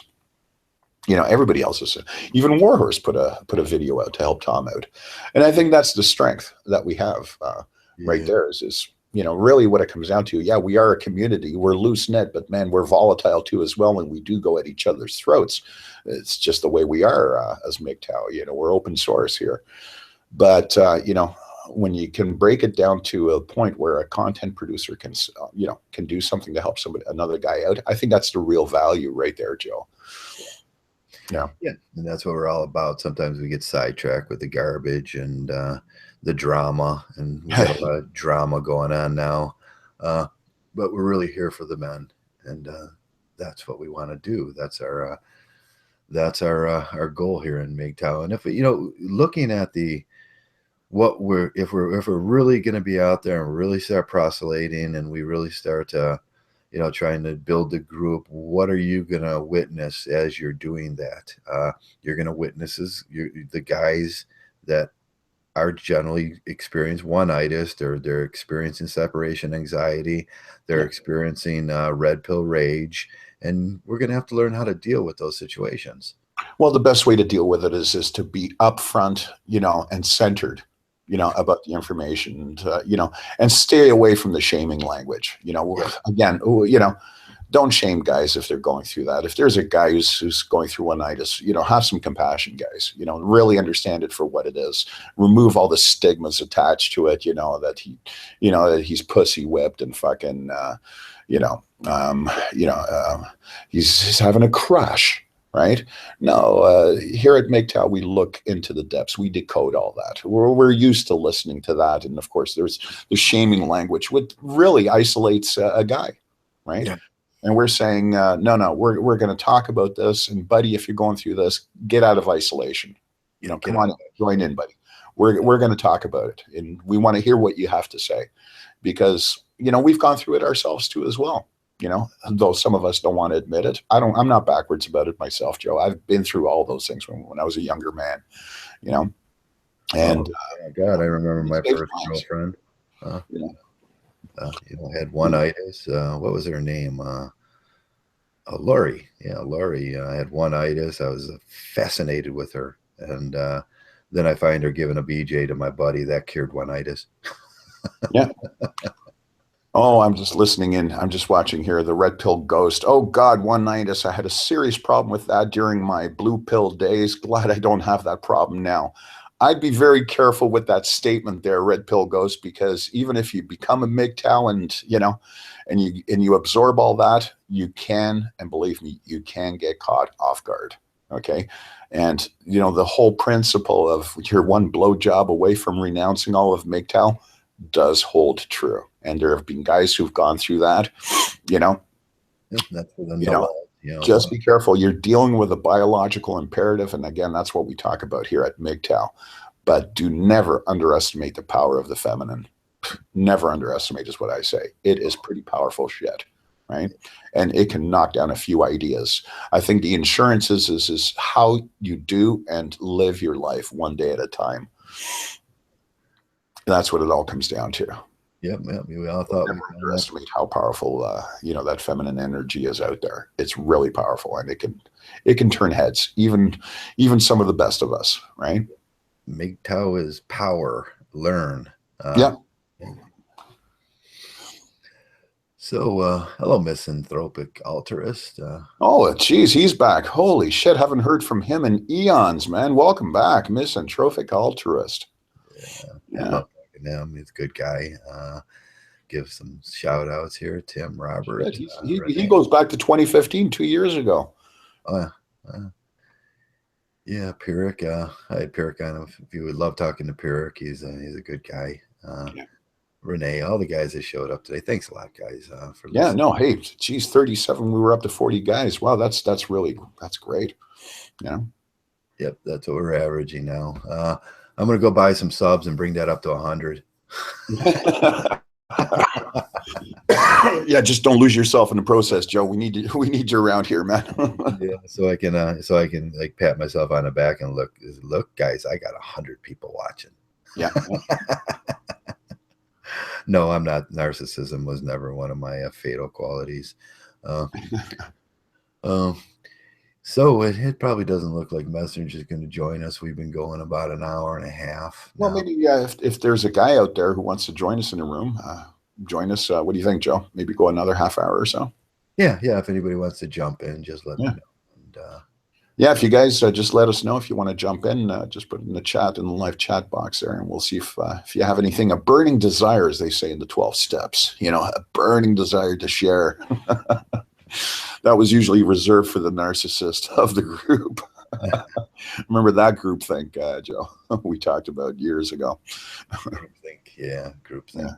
Groupthink is still big. I think we have a problem with groupthink now. With the groupthink, it's that moderation thing. Everybody start thinking alike. Everybody, if we all moderate our message, we'd just be like the MRAs, pooning feminists and stealing each other's works and talking about each other like dogs and like the anti-social justice warrior. Hey, Joe, just looking at the chat there, do you have the link up in Google in Hangouts for the guys to? I can put it wherever whoever's been in. I can just send it to them quickly. There you go.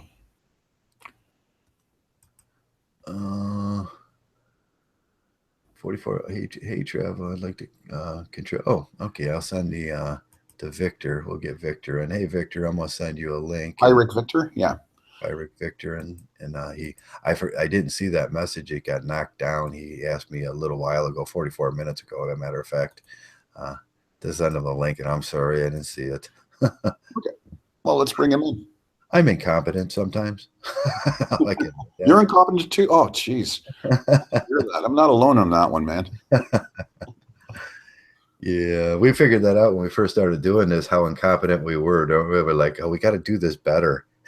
But we didn't know. But I think we've stuck to organic, to the organic means and let this develop on its own. All we did really, and what we've done is just suit up and show up. Yeah, suit up and show up, and sometimes suit up, show up, and sometimes shut up and let it develop itself. And we got Pyric in the room. How you doing, Pyric, Victor? Hey, what's going on, man? You can call me Vic. I know Pyric is hard to pronounce, so. Okay, Vic. All right, well, so earlier you guys were talking about the compulsion to breed the feelings that you get and the slavery system and all that. So I want to go into that. So I once heard this equation, and I thought it was brilliant. It was I over E equals C. Intellect over emotions is control. Anytime that equation goes out of balance, whenever your emotions overwhelm your intellect, you lose fucking control. And that's really what the mating game is about with men. That's where the fucking emotions, the dopamine, the love, the fucking, all that shit just overwhelms the boy, especially a young man. Like, I remember being 16, and Trav, you were talking about the one-itis and the fucking first girl. Like, I remember just being a fucking retard, and like, and so you're compelled to do that, and so the bitch has you wrapped around her little finger, and you're doing everything, and you don't know any better. And if you don't have a man in your life to be like, listen, you need to just not fucking fall in love or whatever. And even if you have a strong guy figure in your life, you may not even care, because I wouldn't have, because I was so fucked in the head. My emotions were ruling me, and I lost fucking control of my life multiple times, but especially like the first and second time. So you fall in love, you get that fucking one-itis, you don't know what you're doing, you put the ring on the bitch. I didn't do that, thank God. But and then you go through it, like you guys were saying, you go through it, you have 2.5 kids or whatever the fuck it is. You're married for so many years. And then one day she comes to you and says, we need to talk. And you get fucked. And so you lose everything. And like, what the fuck is going on? And so the entire system is rigged against men, and nobody gives a fuck. Spetsnaz made a video one time called Man on Fire. And it's essentially nobody gives a fuck about men. Other men don't give a fuck. Women don't give a fuck. The courts don't give a fuck. Men are killing themselves because of their financial obligations for the child's court, family court, and all that. Men fucking kill themselves at a rate that's way over, and like it's unfucking believable, and no one gives a fuck. Exactly. But that's And what we've been saying all the way along, Vic. That's exactly the way the template for society, especially in the Western world, has been designed. The yeah, fail-safe is that you are not allowed to question that as a man. Okay? And I hear your rage there, man. I'm with you. I'm totally with you on that one. Okay? Because motherfuckers have taken their own lives. And it's all because they weren't allowed to question any of it. Well, guess what? We're Mgtow. And we're blowing the lid off this fucking puppy, and it's blown wide, worldwide. Yeah, Guys are catching. I think it's. Go ahead, buddy. What we're doing here with Mgtow. I mean, we've got a few guys, on the chat today, but in essence, Mgtow. I mean, the information, the content is out there, and I was talking to a young kid. He's 18. He had messaged me on Reddit and said, "Hey, I'm going through some stuff. Could we talk?" And so I've been talking to this kid for about a week now, and the fact that we can reach guys one at a time and wake them up so that they don't get fucking sucked into this meat grinder, this fucking testicles stretcher, they don't have to have their testicles ripped out through their wallet. Like, it is. I heard what you guys were talking about earlier, and I sometimes things like this just send me back to the point where I get so mad because, like, I found it or soon enough, but what about the other guys? And so we just got to do what we can to try it so that they don't get so they don't die. Yeah. There's that certain thing that happens in Health and Human Services and the service stations and everything that they have around our communities is those people aren't stupid. They know what they're doing. They know the extreme financial pressures they're putting on men. They know what the taxes are. They know these men are living in peril, and they're still doing it. And they know when those men commit suicide. And all that knowledge that they have, they choose to ignore it. It's disposable male. And then he's a coward. He was this, he was that. And they blame it on him. But them people knowing, when you know that you put a man in that situation and it's coercion, you murdered somebody. And that's what I want to say to these Health and Human Service workers. You murdered him. You murdered 2 of my friends. And when every man starts thinking like that, this thing could end, and they'll become, we need to reinforce men. We need to help men out. We need to get them what they need so they can function in society and have the benefits of living in America, Canada, the westernized society, without having to live on the street, without having to live in a fucking camper, without having to, get those big zeros on his check. These people, when they give out those big zeros on the check, what do they think's going to happen? They know what they're doing, and they're doing it with careless and reckless abandon. And if that man commits suicide, I hold our government responsible, and I hold every one of those workers individually responsible for murder. And it pisses us off when you see it. And a lot of guys don't see it, but that rage that you just displayed and I display when I see this, that rage is real, and that rage is justified. Oh, I agree with you, Trevor. Traversable. Yeah, we see this so often in our lives, and that I don't know what it is that another human being, especially a well-trained government official, can look at a man, know that just happened, and disregard it, and put that. I don't know what kind of sickness dwells in their souls. Yeah, but I don't even know if. I wouldn't even call it a sickness in there, so I would just call it fucking apathy, general apathy toward the condition of the human male, which is just the default operating, just the norm for everything regarding the condition and the well-being of men. If you're not producing, if you're not doing something important, you don't exist. Now, yeah. Yeah, when you look at those laws and you look at what they are and the biological function and everything, they're mating ritual laws.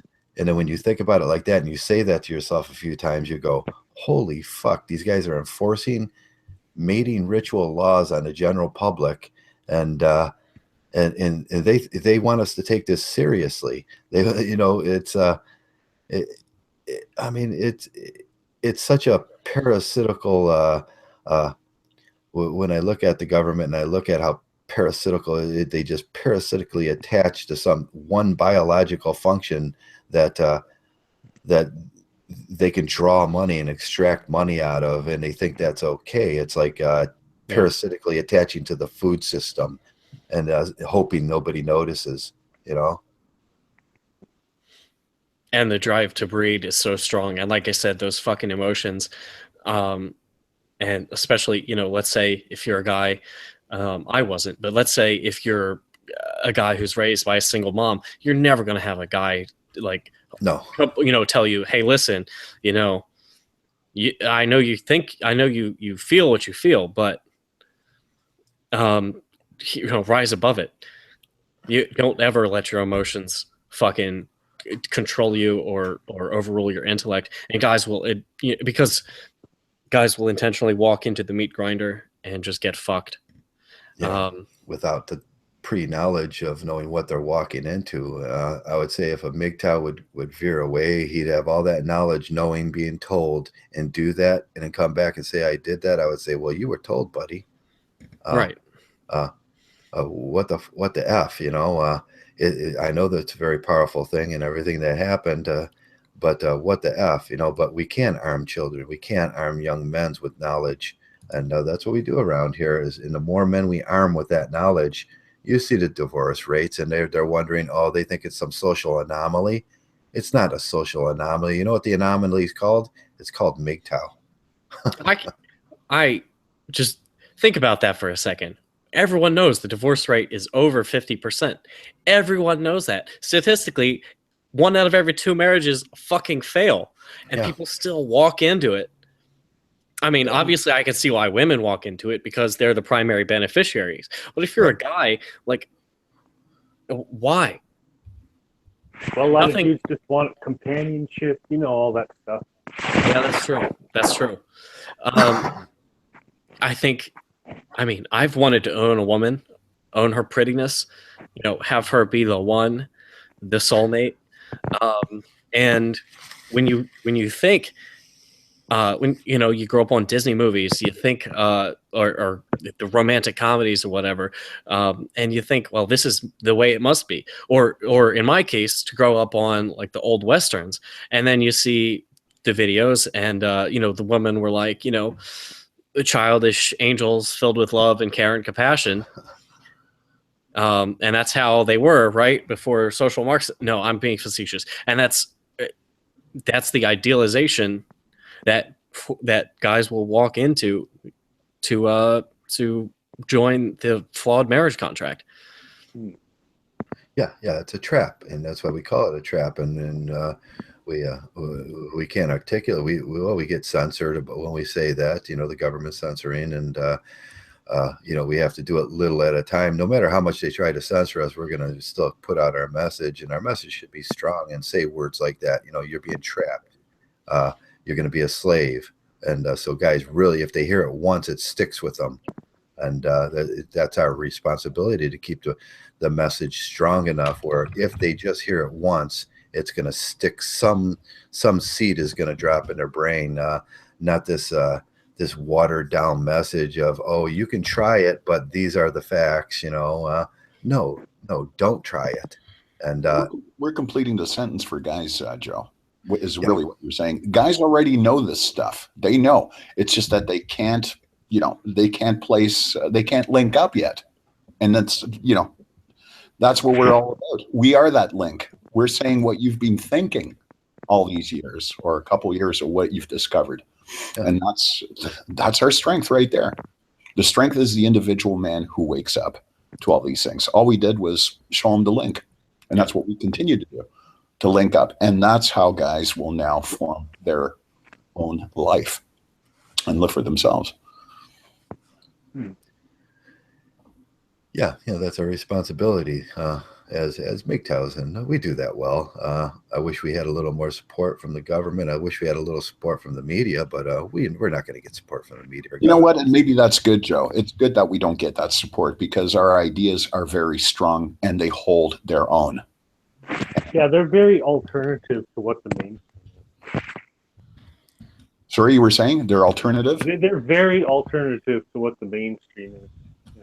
Yeah, very much so. And I don't think it'll ever gain any traction in the mainstream. It's just, you know, it's too controversial.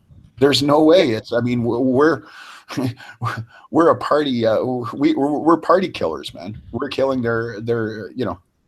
Yeah, because I mean, the mainstream thought is even if it doesn't work out and you can go for 10 to 15 years, at least you had a relationship with them.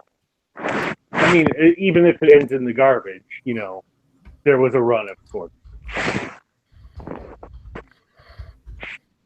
Well, I'm just saying, I'm not trying to kill the chat. No, you're right on the mark there, man. I'm going to click off for 1 second and refill my coffee cup. If Okay. you guys don't mind carrying on a conversation for 1 minute without me. Yeah, sure thing, man. Okay. So, Pyric or Victor, you were saying something. You had something else to add to the conversation there. I think I did earlier. It's probably in regards to the prison mill, the debtor's prison. I mean, it's ridiculous. I mean, it's absolutely ridiculous. Debtor's prisons were abolished centuries ago, and yet, that's really what we have the family court doing. It's a unconstitutional branch of the judicial, not judicial, the judicial system, wherein men are taken, and if they can't pay, they go to prison. Like, what? I don't understand how that's supposed to work. If you can't pay, just throw the fucking guy in prison, and once every 3 months or whatever, just bring him out to court. Hey, can you pay now? Well, no, I've been in prison. How am I supposed to make any money? Oh, well, come back to me when you can, pay your fucking child support or whatever it is, your alimony. Throw him back in jail. Like, unbelievable. And I think that's more of a Canadian thing. Yeah, pretty much. In the United States, it's not like that yet. Well, I was talking about the Family Response Office of Ontario, which is responsible for the majority of male suicides, post-divorce. Okay. Yeah. It's not a very well-known fact, but those that have done the research, it all points down to that. Okay. And it's all because of those stupid decisions that are made in court. Like you said, man, what, you haven't made any money? Yeah, because I was in fucking jail. Well, go back until, you can come up with our money in jail. It's stupid. It's stupid. But guys are killing themselves as a process, in the process. Yeah. That's why we exist. This is what we're talking about. This is what we're waking other men up to, Yeah. So what you guys are saying that happens in Canada or America? Oh, believe me, in Canada here, yeah, it's a serious problem, which nobody wants to address. Nobody wants to talk about it because of, the current memes here in Canadian society. I mean, the city that I live in, Toronto, it's a business town, but it's governed by feminist doctrine, right? And, you dare not, if you're a guy living in the city, don't ever raise any issues in any discussion within an earshot of any woman talking about men or something about men, because you will get shot down. Yeah. That's how bad it is. You have to talk in a generic sense that applies to everybody. Right. Which is really why the whole thing has been moved, I want to say gone underground, but it's mostly gone onto, the internet here. And I don't really know if there's anything that can be done about it, short of full societal collapse, because the laws, I don't think, are ever going to be reverted. I mean, the men's rights movement, which, I mean, technically I support, I just think it's mostly futile. It is. But I mean, hey, listen, I want the best for the men's rights movement. I just don't think that they'll ever succeed because of various factors like we had talked about earlier, including male disposability and just complete apathy toward the condition of the male. Oh, men are dying and they're killing themselves after marriage. The solution isn't, oh, well, let's, the solution is, oh, well, why don't men just fucking man up? Well, that's just it. That's just it. And so I don't think that there is a way to really solve the problem. I just don't know. Like, there's no way to solve the problem. It's not something that can be fixed without something drastic happening to society, like a full collapse, or a true marriage strike in which Mgtow grows to the proportions that we see in Japan with the herbivore men, which I don't think will happen.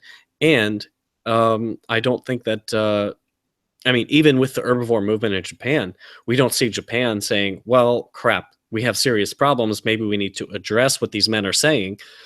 That's just not what we see from them. Instead, we see the same old tired, blame men for everything and shame them into and attempt to shame them into compliance. Yeah, I'm just looking at some of the comments here, guys listening in. 5 Speed said Zeta Toronto is a gag order capital of the world. Mm-hmm. Oh yeah. Toronto is the hub, okay, of all this. Toronto has it held, I don't know, I haven't checked Google trends, but it's the capital. It's the Mgtow capital. It's the capital for Mgtow, the capital for TFL, and incels. It really is. I'll give Steve Hoka credit for that one, for pointing that out. But yeah, it is the template for the rest of the world, for America, to look at and start implementing that. But you're right, Vic. The thing is this will not change. We can try and organize and lobby for things like the MRA does, but it's the MRA is just it's a futile effort. It really is. And that's, of course, how Mgtow came about. We're the answer. We're pointing things out, and guys have to find out for themselves, right? They have to see it. Then eventually they join into these chats, right? And reinforce, Yeah. And even if it's not necessarily on this, these chats or this group, there are other pockets of Mgtow. There are other forums. There are other places where this kind of stuff is talked about. And even if it's not necessarily Mgtow, there's also Ibmore, which is not dissimilar. There are other groups that talk about this same kind of stuff. And even then, there's people who, I think Stardust had mentioned it not that long ago as a common sense awakening. Guys are just kind of coming to the fact and realization that, hey, marriage probably doesn't really stack up to cost-benefit analysis, whether or not they consciously, identify as a man going their own way, or, maybe they just fucking, date casually. But there's the whole concept of, well, maybe maybe marriage just isn't the best. And as more and more men have just been fucked over if guys know some of their friends, or maybe their father's friends, commit suicide after a failed marriage, the possibility for awakening is there. Well, I'm prime example. I'm a dude in his 50s. Okay. Yeah. The thing is when you get to that age, in your 40s, mid 40s and 50s, the experience that you have is that you've seen cycles repeat themselves. Okay. And that formulates your sense of holy shit. This is true, what's going on. But again, it's that stipulation that you're not allowed to question this. So I'm one of those guys who saw these things over time, throughout his life, over 5 decades of existence. The number one thing is to look for the repetition and the cycles of these patterns repeating themselves. Okay. And again, we're the ones that are pointing this out. Yeah. Right? So, it's freeing once you realize that, but first it'll piss you off. That's what the red pill rage is, man. Yeah. And I know I came in here hot and heavy. Fucking raging on, man, because eventually you will find that moment where you have that choice, where you've seen everything within your rage, within your own experience, and then the the door slightly opens, and the ship begins to turn. The rudder starts to turn, you know what I mean? And then you start, you become the captain of your own ship. That's what a Mgtow is. I know I came in here hot and heavy, but Yeah, I'm glad you did. That was more, I wouldn't say I'm in the red pill rage. I went through that a couple years ago, but that was more just like a manifest. Sometimes that kind of stuff just wells to the surface, and what when you guys were talking about really ticked me off. Good. I'm glad it did.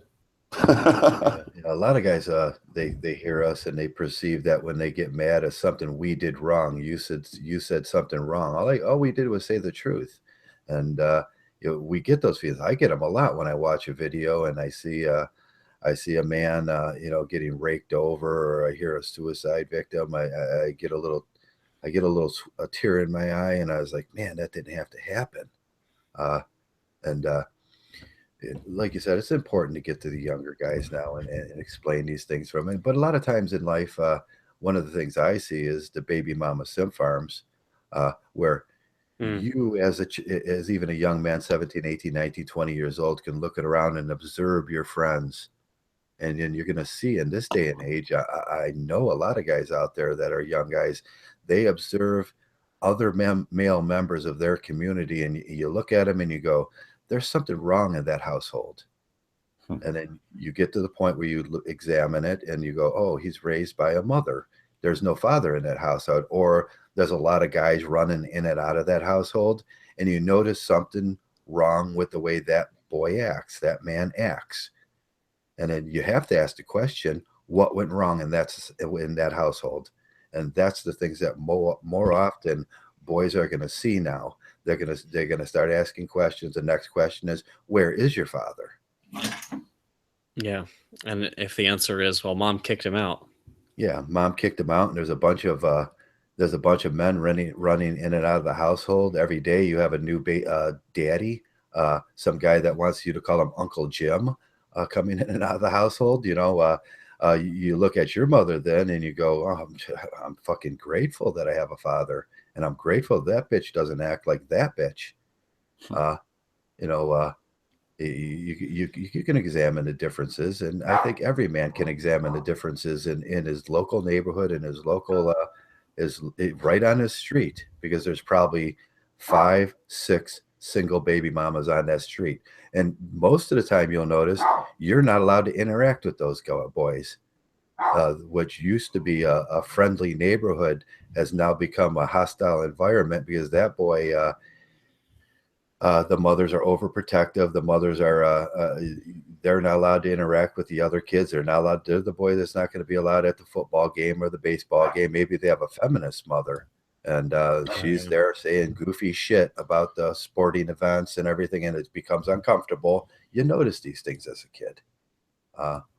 Maybe not in my time, maybe not in Zeta's time, but I can imagine. I can look out and I ask my son questions about what he notices with the children, with the other boys, with the how they act, and he tells me, yeah, there was something funny about that cat. And I said, did you ask the question? What was how he was raised, and what was funny about that observation you had made? Mm-hmm. And he'll tell me, yeah, usually it's there is no father. There's a lot of men running on in and out of there. There's no male figure. And the next thing usually in that situation they'll tell me is he was on drugs. He got in trouble with the law. We can see the statistics of the boys raised in single mama simp factory homes. There's higher drug abuse.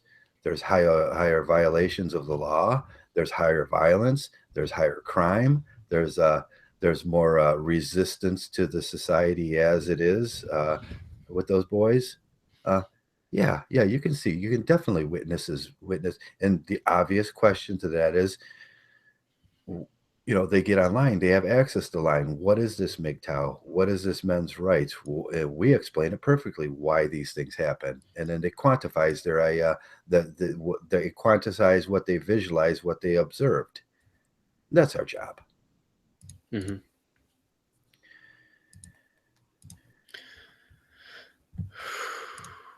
Okay, we have a silent, an uncomfortable silence there, but yeah, sorry, maybe I went too far. No, I don't think you went too far. It's all part and part for the course there, Joe. We're good. Yeah, We're good. yeah. Oh, Yeah. what time is it? It's 2 o'clock. It's At two 2 o'clock o'clock. Eastern Standard. We did our. Hey, today's the Super Bowl. Is that today? Yeah, is today the Super Bowl? Let me check that. I don't have the Yeah, it browser. is. 6 o'clock. 6 o'clock, 6:40. I think I'm gonna go out to go try to do a pub scene or something and go out and get some wings today. Go to B-dubs, dude. B-dubs, yeah. There's a great bar around the corner. It's maybe you have one, maybe you don't around your neighborhood. It's called the Hairy Buffalo, No, I've never heard of it. and they serve buffalo meat, and they have the greatest selection of beer and draft beers, and they keep their taps cleaned.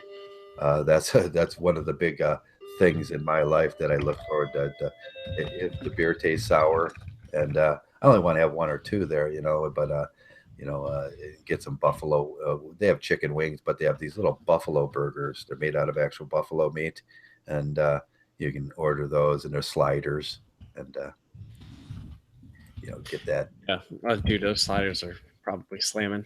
slamming sliders. Ruby Tuesdays has great sliders too. They got those little ones that are really fat. They look like meatballs that they put on your.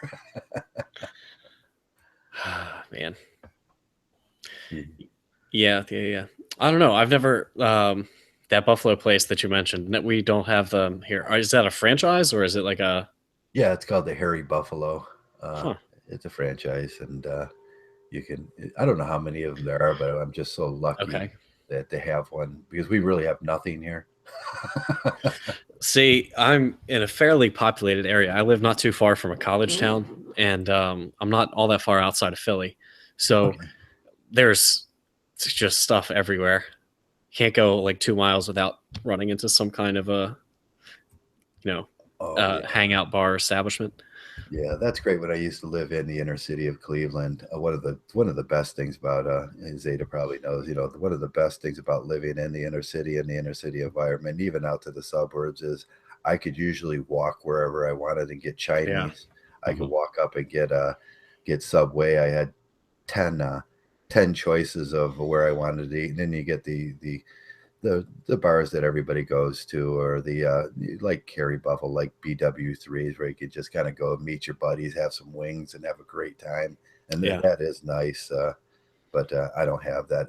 I walk up my street. We have a Subway, a convenient, a Save a Lot that I have to walk farther to, and that's it. A phone store, and then Oh yeah. Got to get that Metro PCS, bro.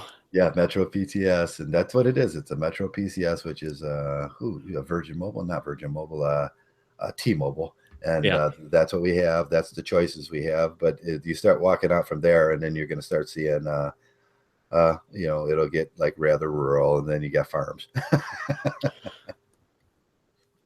Man. The nice thing about farms, farmland, and all that.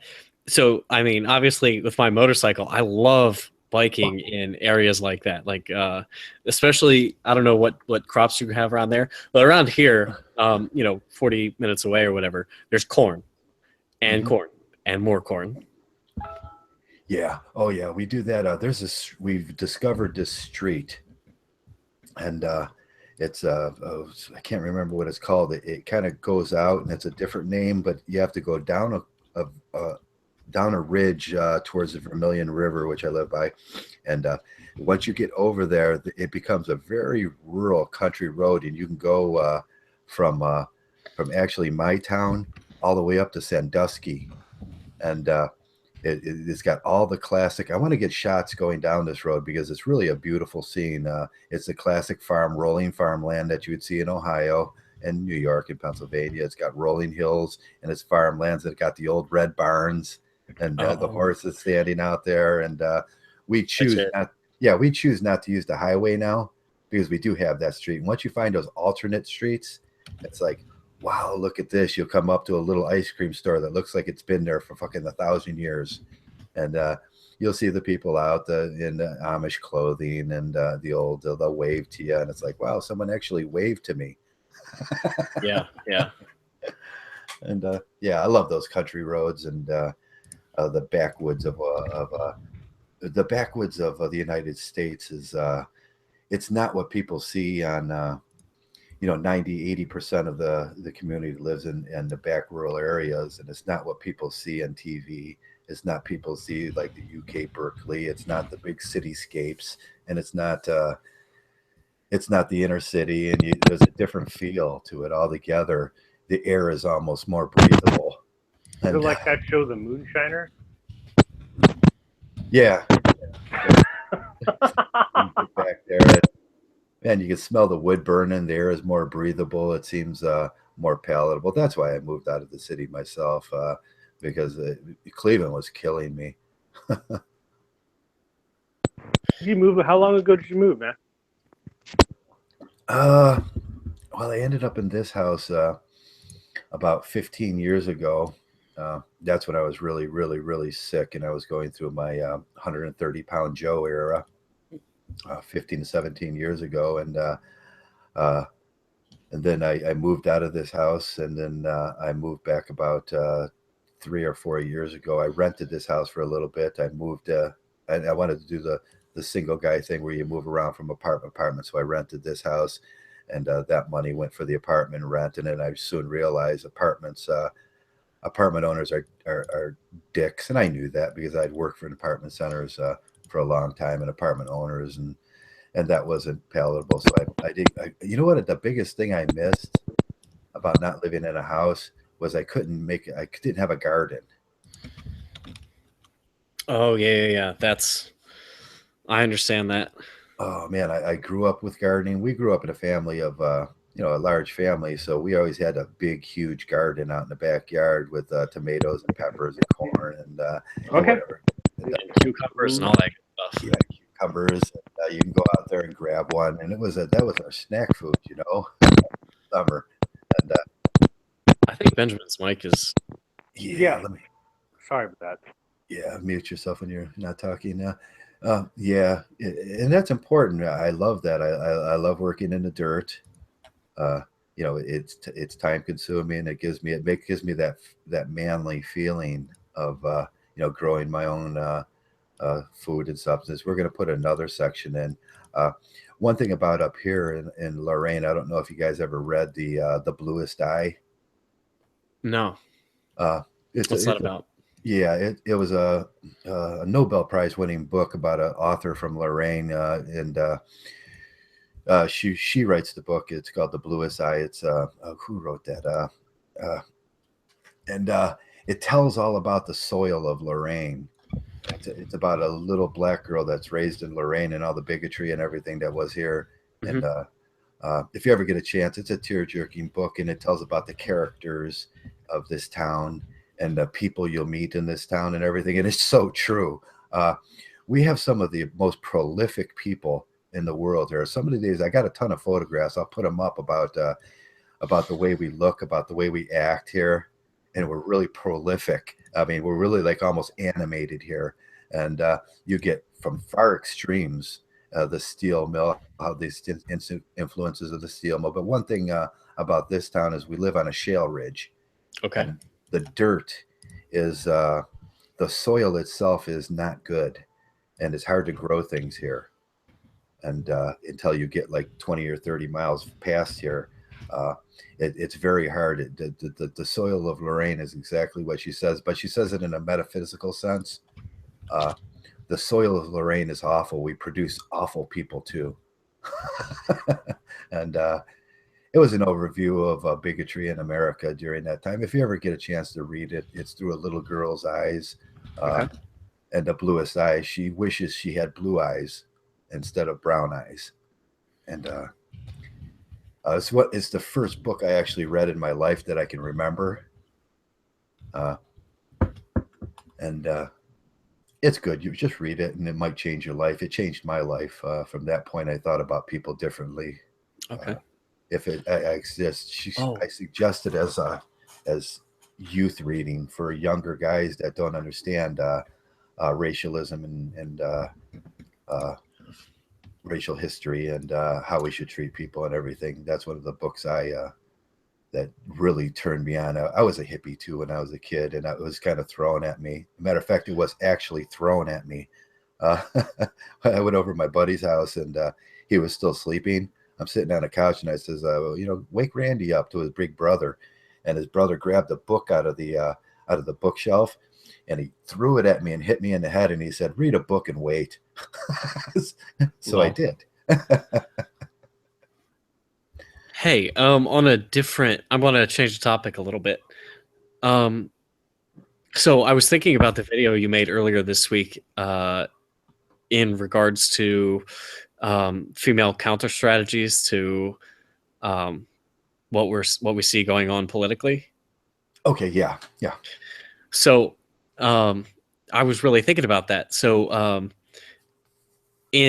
as an example from biology, there are, we've got flies. Well, there was an experiment done with flies where flies have what's male sperm competition. Yeah. So flies sperm becomes more and more toxic and potent. So the concept is two male flies will mate with one female. Their sperm will try to kill the other sperm, but it's incredibly toxic. And so the female will develop ways, she has to develop an immunity to it. But it's a classic example of counter strategy. Now, this is happening in biology in the case with flies. However, I think it's interesting. We'll see that. I think we'll see something similar like that happen to politics as well. Right. Yeah. A lot of people, they see this movement that's going on with the alt-right Donald Trump movement and everything. And it's sort of a red pill awakening for, I don't know if it's a red pill awakening. It's sort of hostile, and it's sort of mean and cruel. And both me and you have noticed that some of these guys out there think that they're going to play the bitches, and there's going to be the bitches aren't going to respond. And that is so untrue. There's going to be a reaction. There's going to be a physical reaction. There's going to be an evolutionary reaction. And it's usually comes in the form of a mechanism. Women will adjust very quickly. Right. And they do adjust very quickly. It only takes a second in an evolution for something to click, that switch. That's why they call it a mechanism. Feminism will start feeding a different narrative.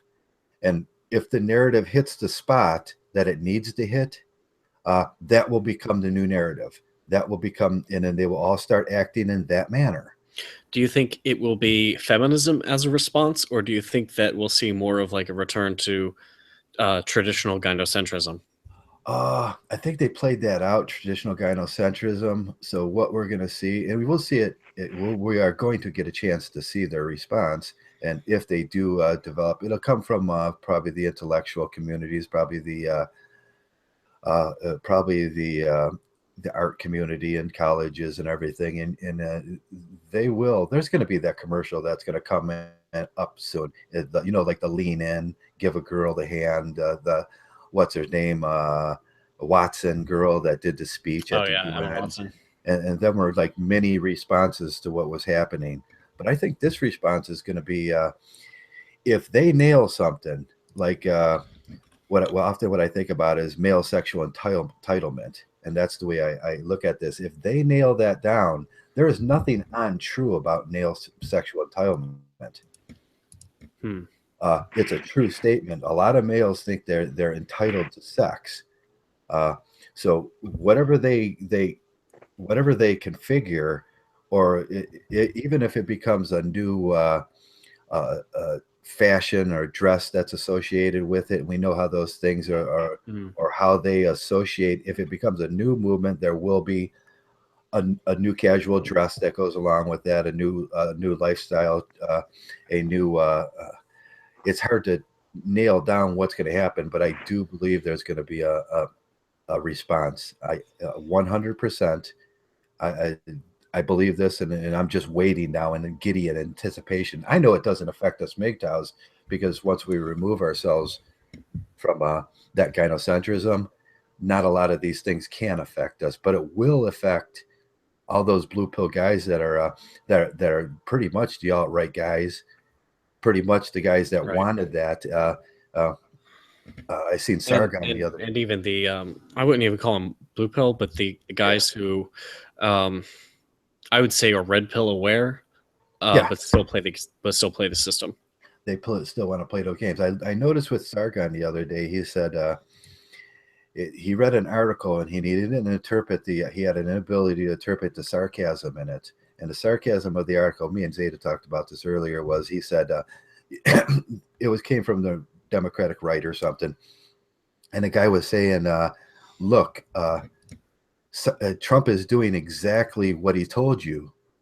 And what he was really saying, look, you idiots, Trump is doing exactly what he said he was going to do. He told you right to your face, and you guys were blind, and he is going to do that, and it's going to happen. And so you see how blind they are when it comes to a lot of this stuff. They don't want to believe that there's going to be some kind of backlash. They don't want to believe that Trump may not be the guy that sweet and cuddly, almost half red-haired guy that they believe he is. The alpha male. He's a businessman. Yeah. I don't really want to steer this into politics too much, but I've said, and I've told this to just about all of my Trump supporting friends that will listen, which is Trump presidency is going to be good for Donald Trump, and anything else that happens to America, either good or bad, whether however you perceive it, is going to happen as a consequence of it being good for Donald Trump. Now maybe, I don't know, maybe you think businesses will do better under Trump, and no, and not you. I'm sorry. I'm saying just in general. Yeah. I'm not, but just you're talking to the viewer. Yeah. Not even to the viewer, just to the people who might think Donald Trump is going to make America, Yeah, make America great again. That's so funny. That's actually so on a tangent. I think that's a great meme. Rage Against the Machine basically reformed earlier this year, and they went on tour, and they called it the Make America Rage Again tour. So I mean, we have that. Plus, AMD is coming back. They've got great. They have the Ryzen and Vega CPUs and GPUs respectively coming out later this year. Okay. So make AMD great again. I mean, there are so many memes that can be built from that. But essentially, I'm back to topic. But I completely agree. I think what you said really like I said, it got me thinking. What will the counter strategy be? Are we going to see them push for some kind of a super anti-Trump legislation? I mean, we've already got the whole Shia LaBeouf web stream going on, that live stream in New York, or is it going to be something more extreme, like more militant protests? Whatever it's going to be, or maybe it's, like I said, maybe it's a return to the female chameleon and traditional gynocentrism. I don't know. Yeah, it's hard to tell. We looked at. I could look at the what I deem the Milo Yiannopoulos riots. Yeah. In UK Berkeley, and that's not too far off the when I was observing the crowd, looking at what I was seeing very much what I thought I would see, about 54% females, and I seen guys with their faces covered like they were avatars on an internet program, which tells me that these people think that these people are too into this here, and they think they're sharing some anonymity there by doing that. But we've seen roving vans of masked men riding, around, and what I seen with the signs was about 50% gay rights, and then we seen the harsh anti-gay Christians on the other side, and then you look deeper into that whole thing, and you've seen that the whole culture, the whole event was manufactured by by two presences, Milo coming in and the university, and what the university wanted. And then I looked at, I went and did the actual further research into where the permits filed and everything, which you can find online. Go to Berkeley court system, and then go and track down the permits and see if the permits were had. And then you soon realize after that this was an organized event. It wasn't just something that happened sporadically. Yeah.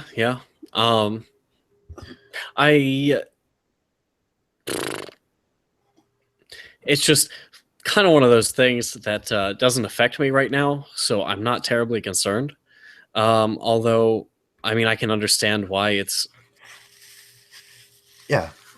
So we got gynocentric institutions of higher education organizing events that look very much like riots and using the media. And that's what he said about the fake news. And I do believe he's right about the fake news, but I believe it's a very hypocritical statement for him to be talking about fake news.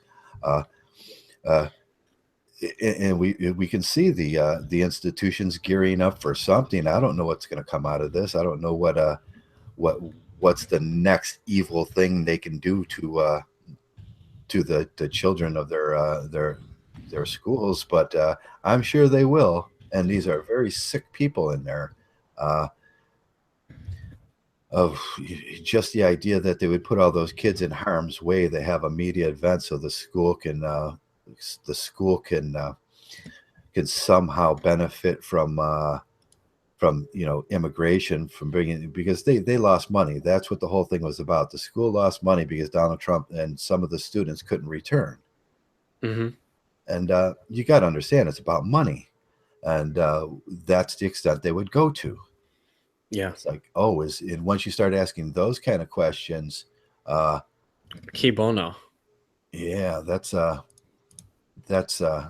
rather insulting to the American people, and it's rather insulting. And but that was a response to the response. Mm-hmm. And that's what we'll see start manifesting in these things. Wait till they start getting on every campus. Wait till every gender studies group's out there saying something stupid, and they all catch a common message. And I mean, at that point, I don't know. Maybe we'll see a self-implode. Like, if enough of these gender studies people truly go completely unhinged. One of my coworkers was saying this to me the other day. He's an old guy. He's in his late 60s. He was like, "Did you know that there are approximately 71 genders?" And I was like, "Yes, as a matter of fact, I do." And he was like, "Wow." And I said, "As a matter of fact, you should." I mean, me and him shit test each other. We go back and forth all day. I was like, "Yeah, you should look up number 69. I think that's you." I mean, and so.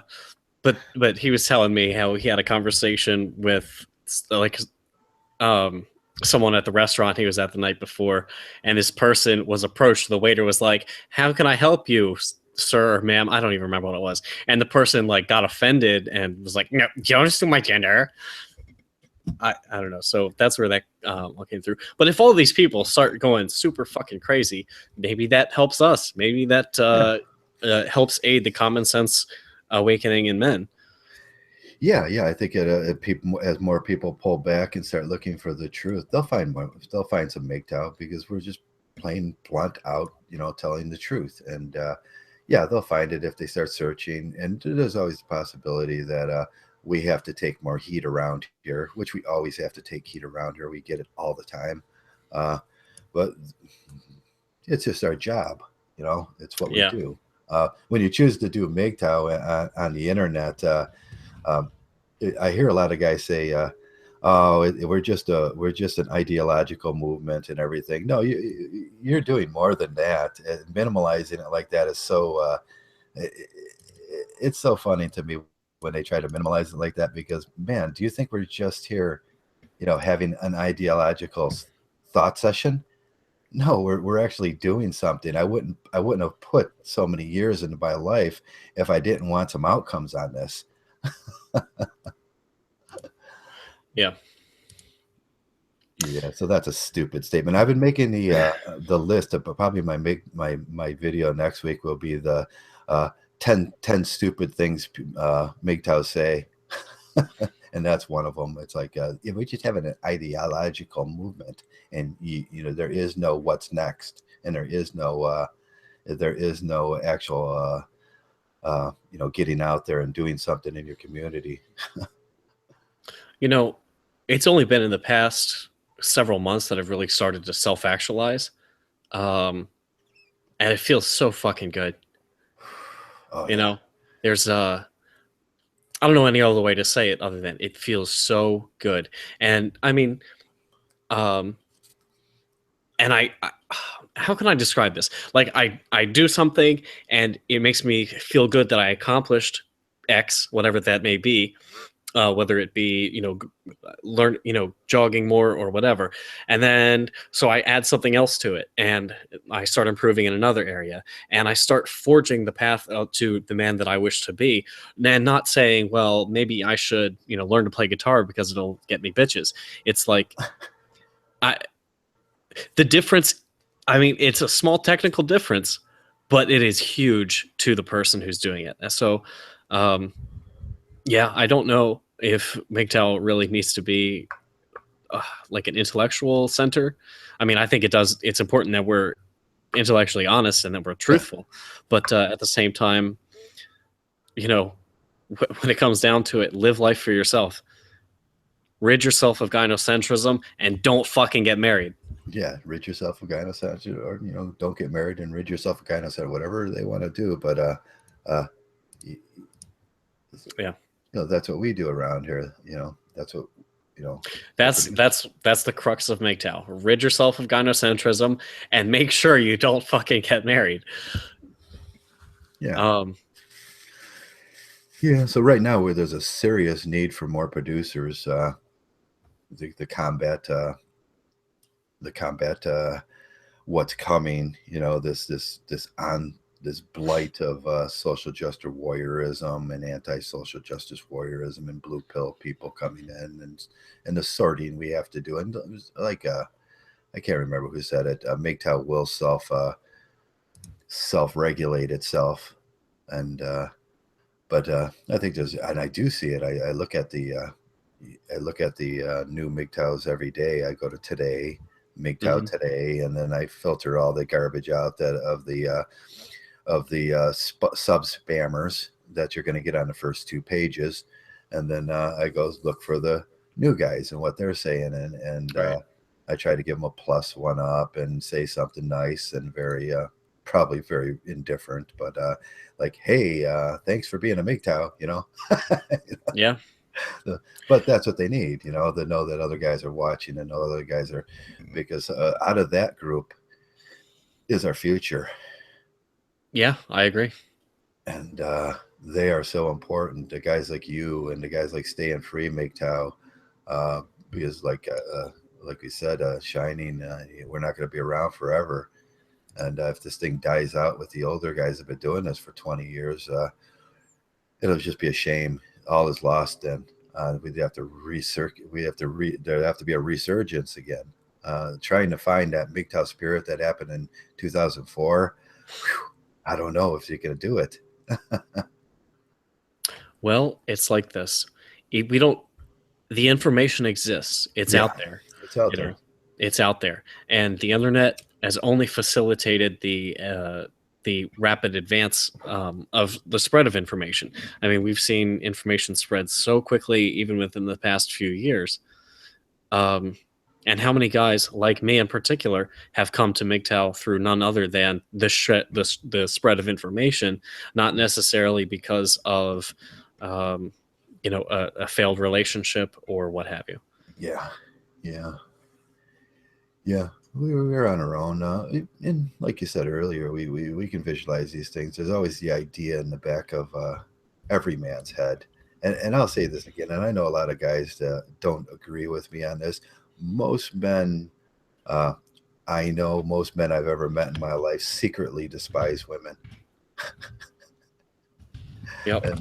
But they despise them, not like in a hatred thing. They secretly despise them for their weakness, their bitchiness, their, you see it all the time at parties and wedding halls and everything. The men go off. What's the first thing they start talking about?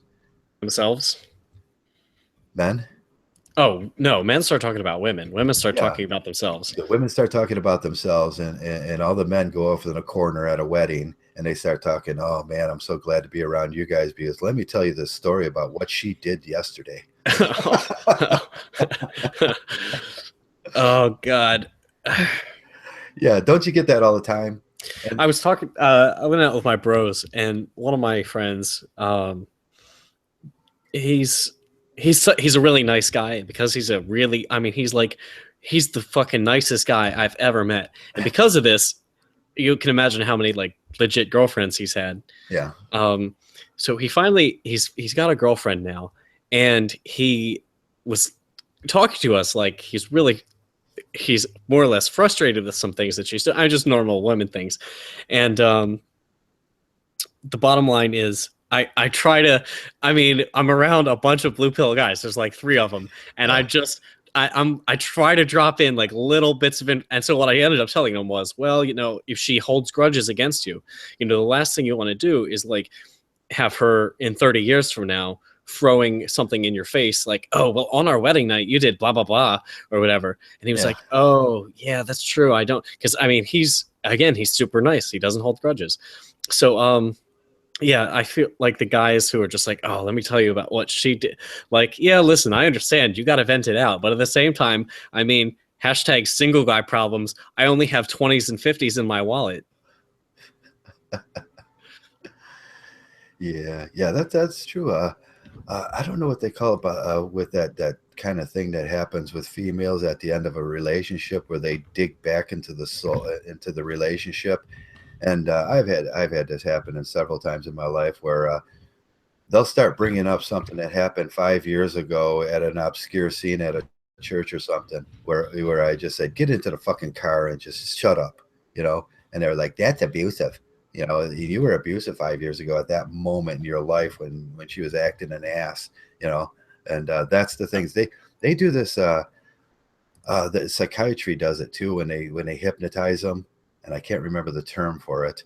And they have regressive therapy. Regressive therapy? Yeah, they do regret. All women do regressive therapy at the end of a relationship. They search back into their soul for every minute bad thing you've done in your life.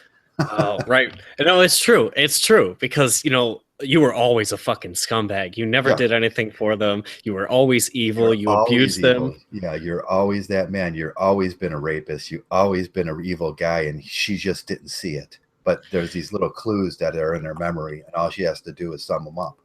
I call it the light switch effect. When that fucking something flips, and all of a sudden you go from being like the man to the fucking shit to the fucking scumbag.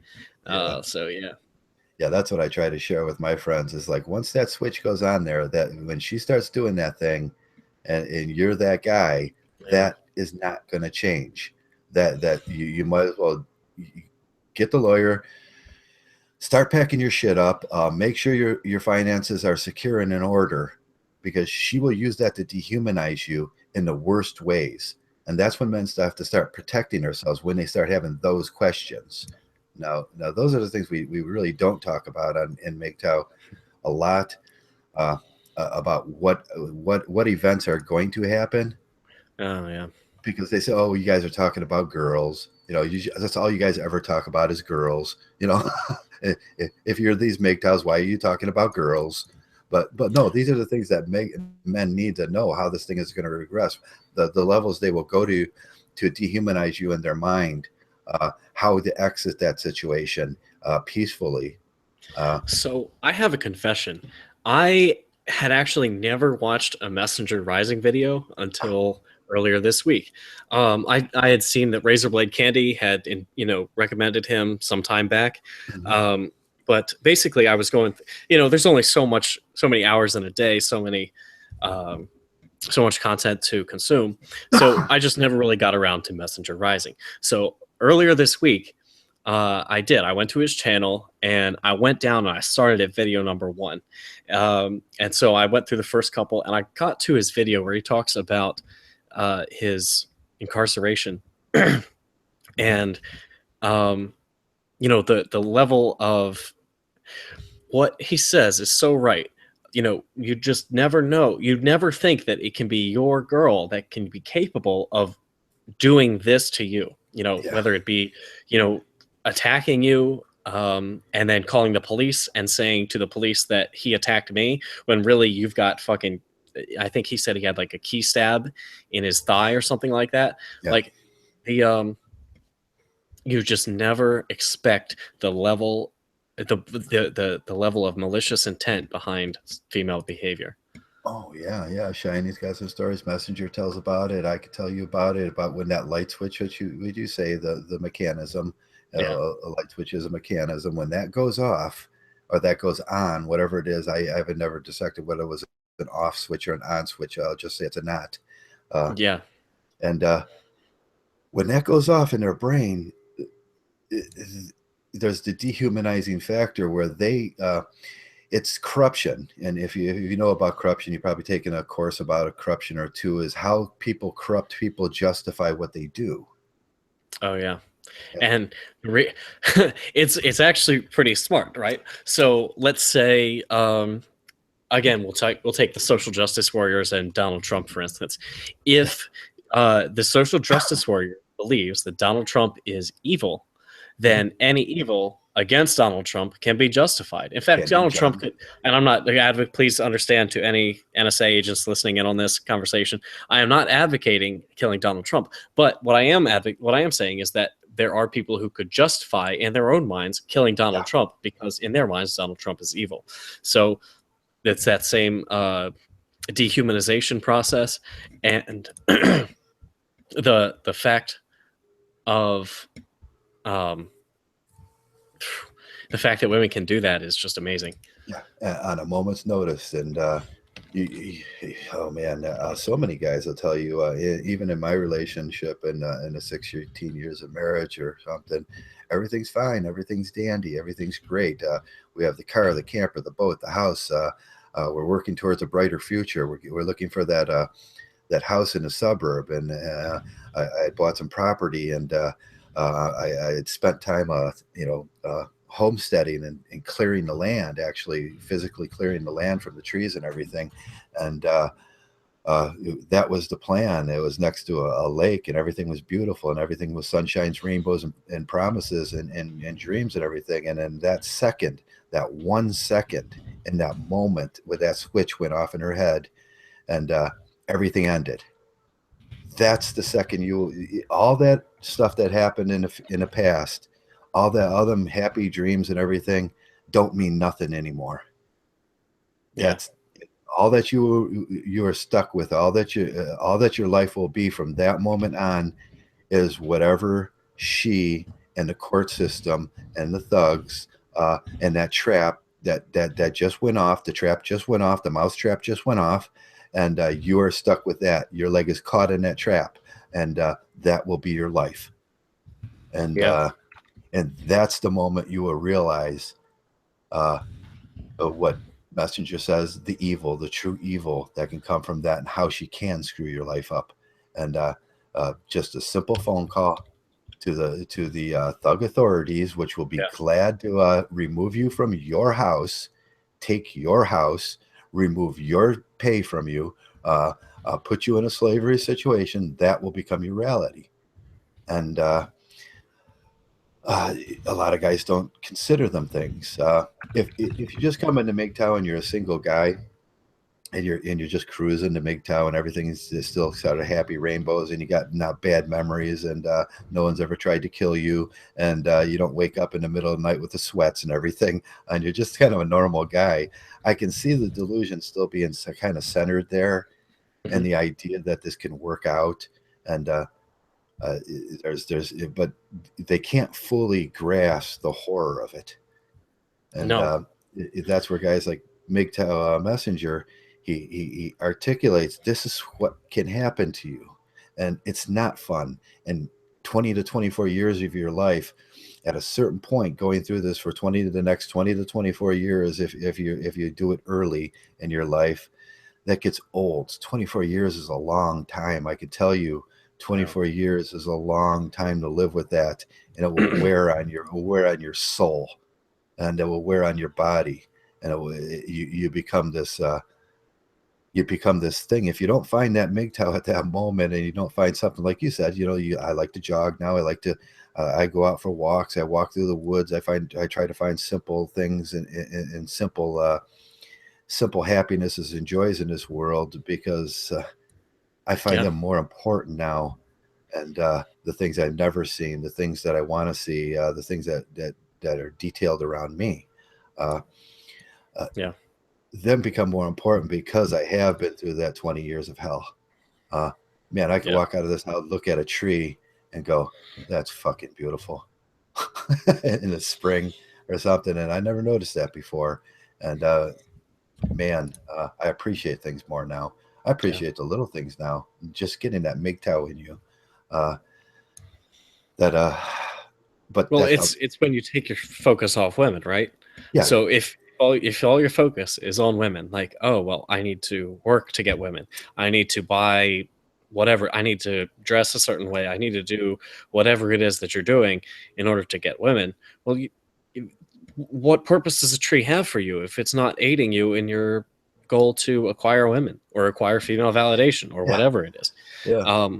But when you're like, fuck it. Not fuck it. I mean, it's not like a fuck. That's a bad term for it. But when you're like, you know what? I'm no longer going to focus on female validation and sex. Well, then then other things that would not be of use to you in acquiring sex can have value to you. Like whether it be a beautiful, say, what are those cherry trees? Yeah. Like cherry trees, and when they're in full blossom, they're just absolutely beautiful. Oh, yeah, I tried to plant some last year. I bought some Chinese ones, and they did. Out of 9 seeds that I bought, 3 of them took, and 3 of them died. I was so unhappy about that. Yeah, you start seeing life in a different perspective as long as you draw away from that. But that comes through a lot of pain. It's like I feel like I was a prisoner sitting in prison for a lot of years, just staring out through the bars and being able to see the sunlight out there, and never having much money, always being under duress, always be having these negative feelings. And then one day, I walked out, and it's like walking out of that, it's the cave. I walked out of the cave, and I was like, it's at that moment, at the analogy of the cave, or the whatever they call that. It's that moment where you got a decision to make in your life. You can go back to those bars, and where the happy company is, and you're just that's the way you live, or you can go experience it. Those horizons. Hey, I'm actually gonna hop off here. I think I'm getting kind of hungry, and I've got a few things to do this afternoon before the game. Yeah, I got to get ready to myself. I got to take a shower and get my boy going, so we can go enjoy the one day in a year that men are being men. That's right. And no pink jerseys. No pink. We're gonna see it today. It's gonna be there at some point. They're gonna visualize that pink in. They do the graphics, and they take everything white and they turn it to pink. Talk about viewing things with a pink lens. Jesus Christ. Yeah, they're gonna do it, but I'll try to ignore it. And if I can get the guy to take the pink out of the screen on a color screen, we could do that. Yeah, I know. Hey, can you just change the tint, please? Yeah, change the tint so everything pink looks like purple. All right, Trav. Well, thanks for having me on. I appreciate it. Yeah, it's always great talking to you, because we go a little deeper into the subjects, and I like going a little deeper into the subjects and asking those questions, and it's always great talking to you. All right. Well, I'll see you later. Have a good one. Okay, and I'm going to shut this podcast down here, because we've been going 2 hours and 44 minutes. I'll give a quick shout out to the people in the Thanks for Showing Up singles. Nino. Hello, Nino. Robert H. Kramer, Veritech A. Swine Dog, nice to see you, Swine Dog. I know you're watching the game today.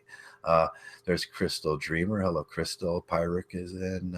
We just had him in. Staying Free, Mgtow, Misanthropic, Altruist. Good to see you, buddy. We got to get you in for some chat. Robert H. Red Dragon, new avatar. Big red blue eye there. I love you. I love that. Who else is in here? I can go way, way back here. Arier, cool. Aurier, hello. New visitor. Chris Rao, one of my favorite old-time viewers. Try to find out where Kyle is. We got to get Kyle back, Chris. So let's see. AIG, Igus. Hello, Igus. First time I've noticed you. But hello again. And hello to all my viewers. Five Guys, regular. Mortify. John Kramer. The moderator for today was John Kramer. And always good to see John. Robert H. I mentioned him again.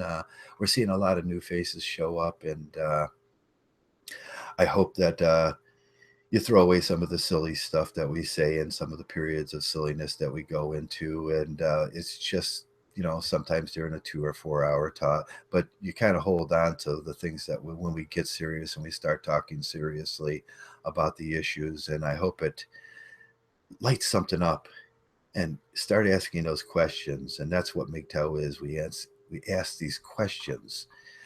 We need answers to these questions because life isn't what we thought it was. It was a big lie. And once we get that big lie in your face, what do you do about it? You start asking questions. And that's all we want. And thanks for each and every Mgtow. Thanks for being Mgtow. Thanks for coming around. Love you.